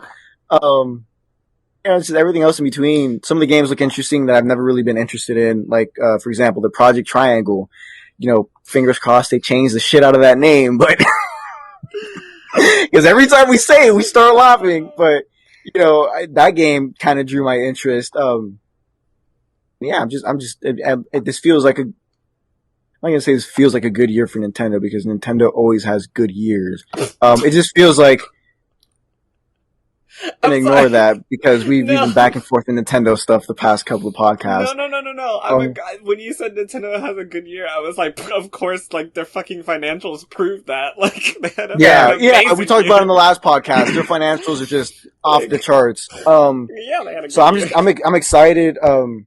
Definitely feel like this is going to be a big year for a lot of mainline Nintendo Switch games, but it's also going to be a big year for, the other third-party games that Nintendo promised along with the Switch. So, This was my ending. You guys can go now. Okay, so I'll say my thoughts on it. So, like Gabe said, it has been exactly 1,000 days since the last Nintendo Direct. We're going to change them up every single time, and I'm going to continue to contribute to that. Yeah, so it was a long time. So this is the last time we had a general Direct, nice 50 minutes. As far as the announcements given, I can tell you I personally loved it. it was at least almost, I would say 90% of the game, even more than that, I had at least some interest to. I talked about the 5 pop-up moments for me would be, Smash, Mario Golf, Triangle Strategy, Skyward Sword, and Splatoon 3. But yeah, even be sandwiched in between all those other announcements. I had a lot of stuff that I was pretty interested in, like Animal Crossing, stuff like that. And the thing that I like about like these general directs is that they usually have like something for everybody. There really was like a lot of different genres in there. Like if you're like a first party Nintendo exclusive fan, then I'm sure there was a lot of fluff in between those big announcements that you probably didn't care about. But if you're just someone that enjoys playing like good games on your Switch, there was a lot there. There really was. There was a lot of fun stuff there. I do think there was a good amount of first party stuff there. So I don't know. I could say that like for the 50 minutes, I personally was not bored. Like I know a lot of people were definitely felt that way. I've seen the social media.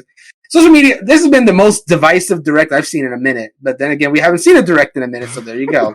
So, like a lot of people like myself were like very happy with it. I was very satisfied. I ate very well during this direct, and I've seen some people like they didn't care about anything and just like, damn, this direct sucked. I'm like, what? Yeah, but it happens every single time, man. I come out of these directs like usually pretty happy, and then I find a bad take on Twitter. And I'm like, what direct were you watching? I don't know. Someone disagree with me because I need to get some perspective here. Oh no, you're right. Yeah, so like since it's been so long since we have a regular Nintendo Direct, I think I had my expectations set a little bit too high. For me, this wasn't not everything I wanted, of course, that's never gonna happen, but it just seemed like there was something missing for me. Where like if I had to rate it, I would probably give it like a C plus, maybe like a B minus or something. Like I don't like Mario Golf or like tennis games. So that announcement was like, and that was like the big first party entirely new game that was announced, and I wasn't really excited for that. The Smash character, like I said, I wasn't really too excited for. So it was like I was so hyped for what I was thinking was going to happen, but it ended up being something that wasn't what I thought. So like Smash was coming, I was like, oh, what's the Smash character going to be? And it was, that. And then like Breath of the Wild 2, I was expecting something, but we got Skyward Sword, which was cool. And then like there was a big chunk in the middle of this presentation where I was really bored. Where like they just kept showing these random ports and like these like games that don't look that great. And I was like, okay, I kind of wish it was more compact. But like you guys said, there was a little bit for everybody. I got, No More Heroes release date. I'm trying to think of, Splatoon 3 is awesome, but I wish it was coming, this year. That was kind of a bummer for me. So yeah, it was okay for me. Like it just wasn't, personally, there wasn't a lot of things that I was excited for. Yeah. That's it. You've been spoiled like me, Greysun. I guess Nintendo so. has spoiled me into thinking that they give me things as soon as they announce them, and I want them as soon as they show me them. And Nope. Yeah. They were like, hey, Jerel, you remember that podcast you had where you were just so excited about us doing that? Get fucked, because we're not doing that shit anymore. Take it up your butt. You know what? Even saying that, it's still not a, 5-year fucking life cycle. It's like sometime this year or next year. So it's not even that crazy. I think this direct was really weird. Yeah, I think it was really weird. Why is that, Jerel? Why do you think it was weird? I think it was important because I think a lot of people before this direct were saying, what does Nintendo have for 2021, right? Like everyone was like, yes. What the hell is Nintendo gonna be? They needed this direct for at least the first half of 2021. Exactly. So I think it was important for that exact reason. It was like, I kept seeing people like, what are we going to play? Even for PlayStation and Xbox, it's been like, what's next? Because a lot of these studios are still figuring out how they need one too soon, actually. Because we play or inside Xbox. We don't know where we're going to be playing soon. So you're getting Halo because you couldn't get it last year. Yeah, but we haven't even heard about Halo Infinite. A joke. Oh. Making a joke. Okay. I'm getting off now. I was trying to laugh at your joke. Anyway, trying. Oh God. This was really important because I think they gave us stuff from now until August. I think at least we have Yeah. I think No More Heroes is the latest one, which is August 27th. So we've got something that we have a date for, March, April, May, all the way through August. So, like, we do have what's coming for Switch. The problem is it exciting? All the way through August? Depends on what you like. There's no first-party Nintendo title that I'm excited to play. In the next few months. That's the thing. That's the thing with me. Where like, besides Skyward Sword, which is a port, and then right now I'm playing 3D World, which is also a port, with added stuff. But like, there's no big first-party Nintendo title. I'm like, I'm so excited to play this new game this summer. So I'm just kind of waiting for that. Like, what's their big fall title going to be, for example? And I just think they're going to keep riding on ports, which is fine. These Zelda games and stuff need to come to the Switch so people can play them. But like, they're kind of milking it a little too much for me. Or like Mitomo, what's it called? Mitomo? No. Miitopia. Miitopia. Like, come on, like, read the room. That's what I'm saying? Yeah, like, I've never seen a tweet about, I love Miitopia to come to Switch. Like, no, you're gonna play on your 3DS. Great. I want to say something you know how Twitter before Direct comes out, put the prayer circles for whatever game is like, it's like prayer circle for Metroid, prayer circle for Zelda, prayer circle for Animal Crossing. They just gather all the games and make a circle. There was actually one person who actually made a prayer circle for Miitopia. They had all the different Mii games. How happy that person is. Like Tomodachi, they got like Tomodachi Life, the personal trainer walking games, like all those weird games that had the Miis in them. They actually made a prayer circle. They tweeted it before the Direct came out, and they're like, I'm the only one that predicted this. I'm like, they got like so many retweets. I'm like, there's one person. I hope they did. You know what? Like, how you can't predict that? Hey person that made that tweet. That made that tweet. If you listen to this podcast, we're happy for you. We're happy that you're getting your Miitopia on Switch. It's coming out whether we like it or not, so I'm gonna choose to be happy for that person. You're happy for that person, not we're happy for that person. Fine. Everyone else says fuck off. Brandon is happy for you. Nobody said that. I said I was happy. No. We do extremes on this podcast. Brandon is happy. I'm glad they can pay. 3 people that was happy for them. I'm glad they can pay $50 for a 3DS game. Yeah, enjoy it. Have fun. You made the prayer circle. I don't know why I'm so salty. That was so backhanded. You made the tweet. Enjoy the game. Have fun. We're telling you to have fun. So the reason I said it was weird, before you cut me off for a million, no, I'm just kidding. The reason I said it was weird is because I kind of agree with Greysun. Like, most of this stuff was either ports or stuff that we heard about. It was like, right. It was so weird because I think after not having a Direct for so long, my expectation was a bunch of new stuff. Like, this is what we've been holding on to that we're actually ready to announce now. Instead, Fall Guys is not a new game, it's just coming to Switch. Outer Wilds is not a new game, it's just coming to Switch. Famicom was new, or it's actually it's a remake, so it's not even new. Samurai Warriors is just coming to Switch. Legend of Mana we already knew about. Monster Hunter Rise we've already played and got the demo for. Did we already have the release date for that already? Right, I think we did, right? Yeah, so that's not new. Mario Golf Super Rush, brand new. Tales from the Borderlands, like, not new at all. Oh my god, it was free. If you don't have it by now, just go, like, it's too late. You should have got it. It's free. Capcom Arcade Stadium, also something we already knew about. Stubbs the Zombie. I don't even know. I don't know what that is. That's the only terrible. Everything in this Direct. That's the only thing. Was like, what is this? So, like, it doesn't. I don't even. Who cares? No More Heroes. It's not even like I don't care. It's just I don't know what this is. No More Heroes. It's a PS2 game. It looks like. We already knew. It's another one that we already knew was coming. Neon White, brand new. Fine. That's 2 brand new titles so far. DC Superhero Girls Teen Power, that's 3 brand new ones so far. Plants vs. Zombies, not new. Miitopia is a port that nobody asked for, apparently. We already knew about the anniversary stuff coming. Project Triangle Strategy is the 4th new title. Star Wars Hunters is a mobile, so that's also new. I'll give them that. Knockout City, that's 6. Worlds End Club is not new. Apparently, it's a timed exclusive port. I thought it was. Yes. So Hades is getting. We've already gotten Ninja Gaiden Master Collection. I feel like I've heard of this before this presentation. It was a surprise to me. This is like even though it's a collection, but it's not even. It's a collection, right? So it doesn't matter. Age of Calamity expansion, I'll give them that. So that's 7 titles. Bravely Default we already knew. Ghosts and Goblins we already knew. Saga Frontier we already knew. Apex Legends coming to Switch is not new.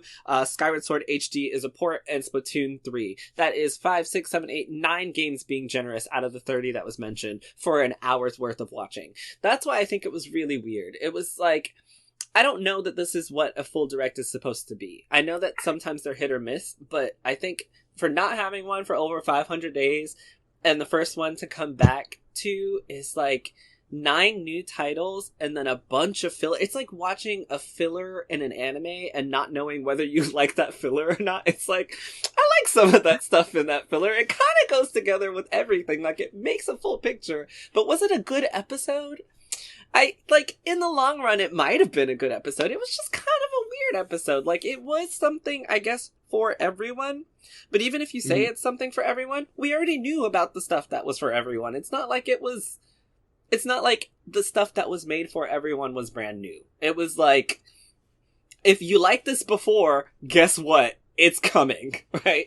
If you liked this before, guess what? It's coming. Here's something brand new that a specific set of people who like golfing in Mario are gonna like. Here's something that a specific set of people who like tactical RPGs are gonna like.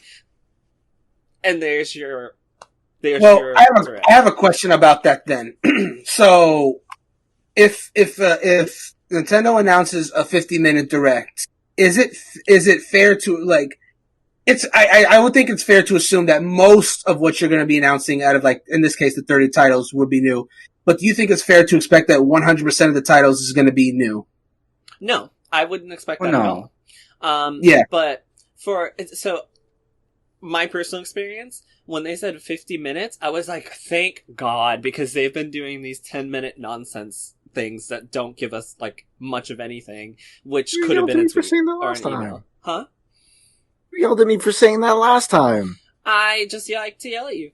I just, like, when they're like, oh, we're gonna have a Pokemon one, but it's 5 minutes. I'm like, oh, please give me more. Like, why are you doing this? Like, here's the thing, like, if people are, like, let's say a Pokemon Direct, because they're almost always in the morning. I feel like if people are gonna be getting up in the morning, like, especially if you're on the West Coast, where it's like 6 a.m. in the morning, and you're only giving them, like, 5 minutes, on one hand, they could probably just go back to sleep afterwards. That was 15 minutes long. That was it. Like, that was the Unite one, if I remember. No, it was Sword and Shield.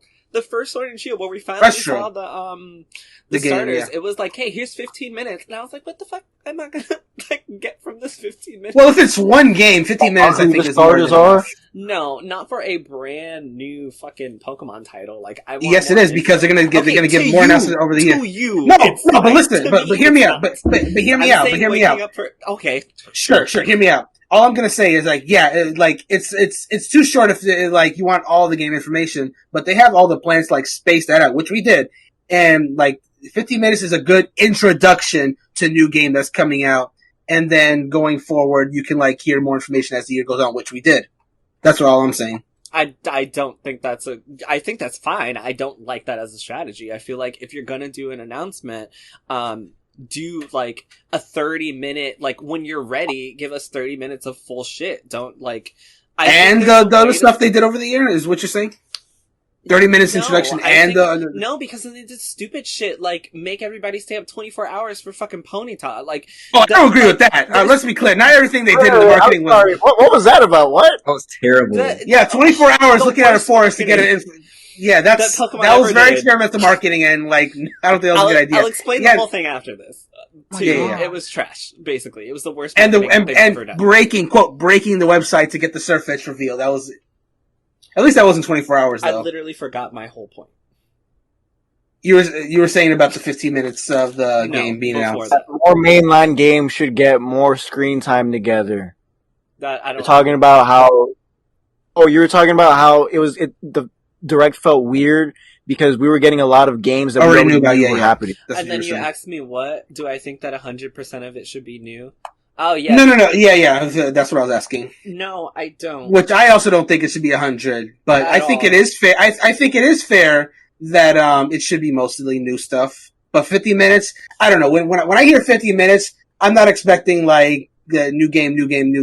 Like, I do expect a few games at least to be, like, we already knew about this, but here's some new information about it, or just a reconfirmation that when it's coming out and stuff like that.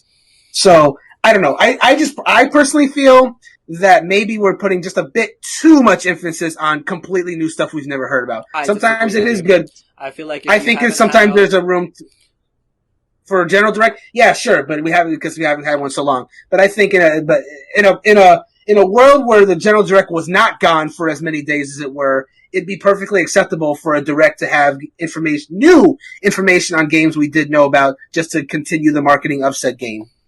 Okay, so I think that if it's gonna be a 50-minute direct after not having a direct for 500 days, the last thing I want you to do is tell me about shit I already know is coming to Switch, because that could have easily been a 25-minute direct of like half the time of like, hey, here's what we have planned throughout the year.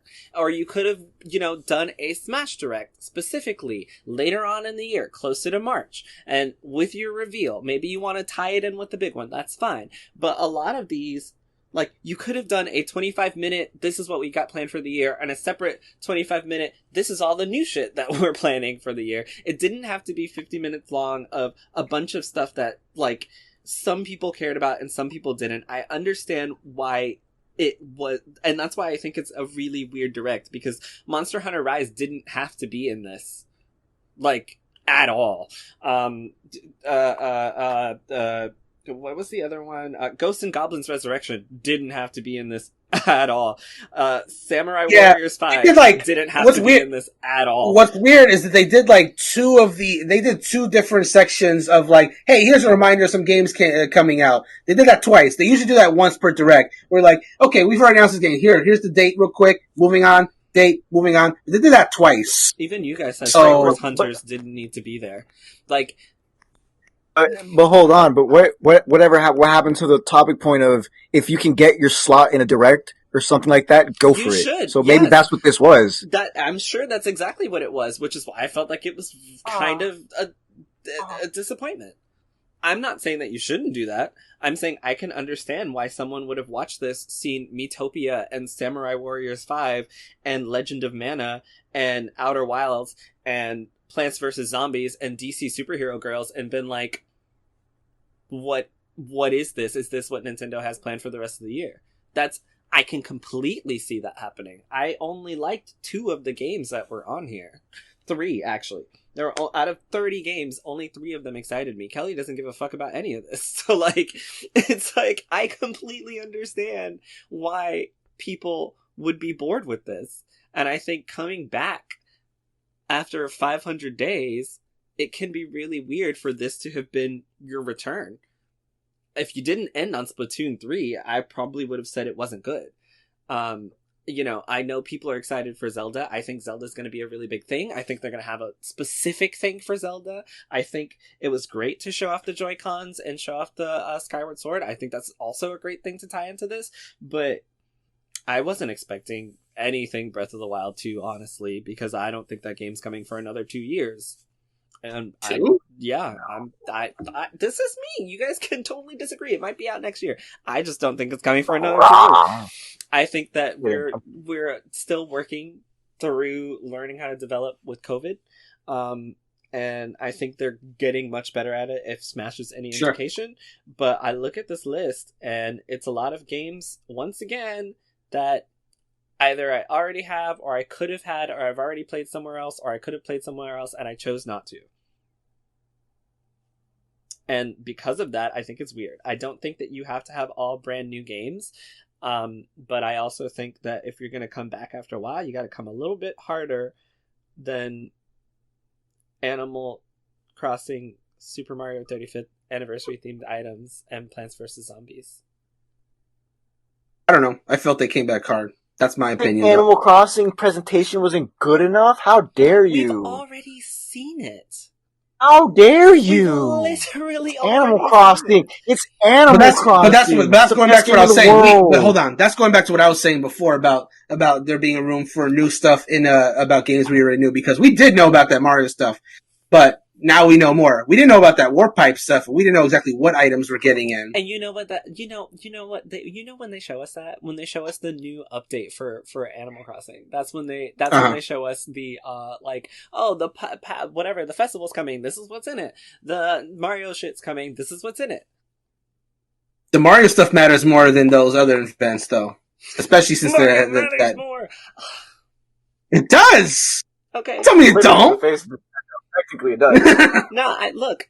I'm not saying you guys are wrong. I'm just saying I understand. And that's just like the thing. Like Jerel, you said there's like 3 things in the direct that you are personally excited for. For me, there was a little bit here and there, but basically 5 major things that I was excited for. A large part of it is just like whether I'm excited or not, I just still think this was kind of weak. Whether I personally am excited or not, I think this was kind of weak. Nintendo needs some milk. Yeah, no. Sorry, I had to throw that in. Every time you're weak, I have to do that. I think so, and not only that, this is literally a look at everything up until, aside from like first party shit they haven't said for Pokemon and Zelda. This is what you're getting until for the August. First half.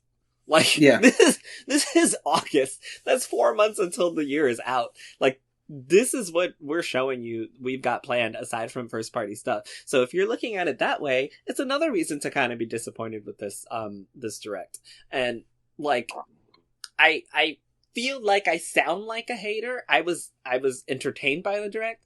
I thought it was great, but the more that I look at this list, the less I'm interested in what Nintendo has to give me for the rest of the year, because I'm not a Zelda fan. So Skyward Sword did absolutely nothing for me. I didn't want to play it after watching that HD remaster. It didn't make me want to go back and play the game. I'm loving Breath of the Wild. Watching that, I didn't want to play. Like, nothing brought me to Skyward Sword. I didn't even buy the Joy-Cons. I was like, I kind of want them. I'm a Joy-Con collector. And I was like, I don't even want the Joy-Cons. Splatoon 3 is one of those that in 2 years, I'm going to be like, hey guys, let's play. But showing it off now, and it's not coming until 2022, like, cool, but what am I going to do until then? Because we're not having any more Splatfests. Yeah, I mean, like, the closest I'm going to get is Famicom Detective in May. I'm not going to buy Fall Guys. I already have it. April's pretty dead, I'll say that. Like, as far as those release days saying, April looks pretty dead as far as any kind of game release for Nintendo systems. And then the other one I want is in 2022. And then, after April, I get May is World's End Club. And then I guess whatever they show off for Zelda and Pokemon. So I guess I'm looking at it in a very critical manner. I guess that's what I'll say. I'm looking at it as a critical plan for Nintendo's 2021 and beyond, because that's what they said it was. And looking kind of slim. There's a lot of stuff there, though. Like, even if you're talking about a critical thing, there was a lot of stuff. Over quantity is something you always say. Yes, I agree. But just because we're not interested doesn't mean they don't have the quality, though. Bruh, I'm not saying... But see, I feel like you're saying that I'm not interested in all these things. I am interested in That's not what I'm saying. I know that you're interested in a lot of stuff. I can still be interested and still think it wasn't good. Like, I think it was not amazing. I think it was weird. But I'm still excited for some of it. Like, I think the small counterpoint for that, and I'm not trying to fight with you. I 100% see where you're coming from, because I'm gonna be honest, if that little Skyward Sword thing wasn't in there and the director of Breath of the Wild letting us know it's gonna be delayed, I probably would have found that direct a little, I'm not gonna lie.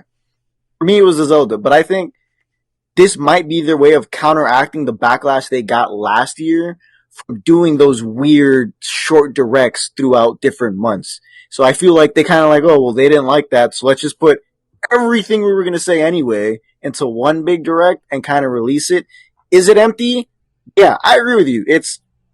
Again, I'm not excited for any game right now until July, which is when Skyward Sword comes out. But then another thing to look at and kind of pay attention is that a lot of Nintendo's bigger games, a lot of them are celebrating their anniversaries this year. That's what I said. So I think, so I think one of the reasons you didn't see a lot of that in the general direct was because they didn't want fans to be like, oh, is this all we're getting for the anniversary? Like, we're getting this small little game clip or this small little announcement inside a general direct. So again, you're right. It was weird. After 593 days, And I feel like, they went over several ways of how are we going to do this? What are we going to do in this general direct to, not put too many hopes up, but also not to just give out nothing.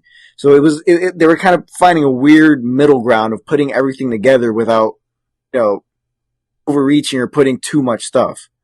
100%, I agree with what you said. It was a weird direct. After 593 days, it could be, a lot of people could see it as disappointing, but I think there's a lot of outside factors that they were looking at that they kind of decided like, all right, we're going to do it this way, even if it's a little funky. Well, that's why I don't say it's a bad direct. I said it was a weird direct. That's why you're wrong. You're wrong. Yeah. It's not a weird direct. Okay, whatever. And that's like literally what you said is why I said it was a weird direct. I don't think they should have changed anything. I think they did what Gabe said, which is they probably thought this was the best way to do this. Yeah. And I think that's okay. But I just think it was weird. But I agree with the decision, and I'm tired. So, any final thoughts before I close out? No, I've said my piece. If we never get a 35th anniversary Zelda Direct, I'm so sorry for anybody's hopes I raised. I'm terribly sorry for that. Oh, we'll see some Pokemon. Oh, no, that's fine, dude. Like, look, okay, let's be real. They have to.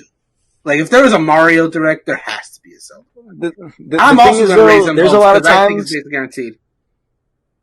There's a lot of times where Nintendo has had to do something and they never did it. So again, Nintendo, I love them, but sometimes they can just I choose to open myself up to that pain possibility because that's how certain I am. The pain of knowing that I won't get these games for months. Nintendo, usually you have more indie It's okay, titles you have a like PS5. You got a PS5 right there.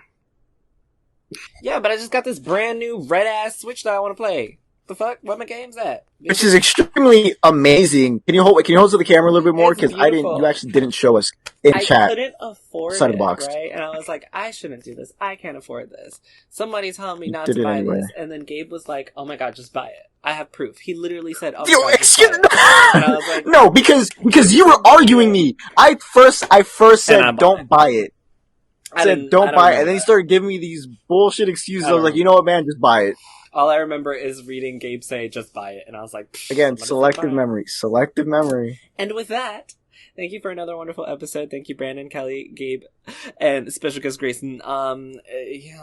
Nintendo. Thank you, Nintendo, for the wonderful direct you provided for us to talk about. Can't wait for you to give me I enjoyed games. And with that, good night, everybody. Good night. Bye.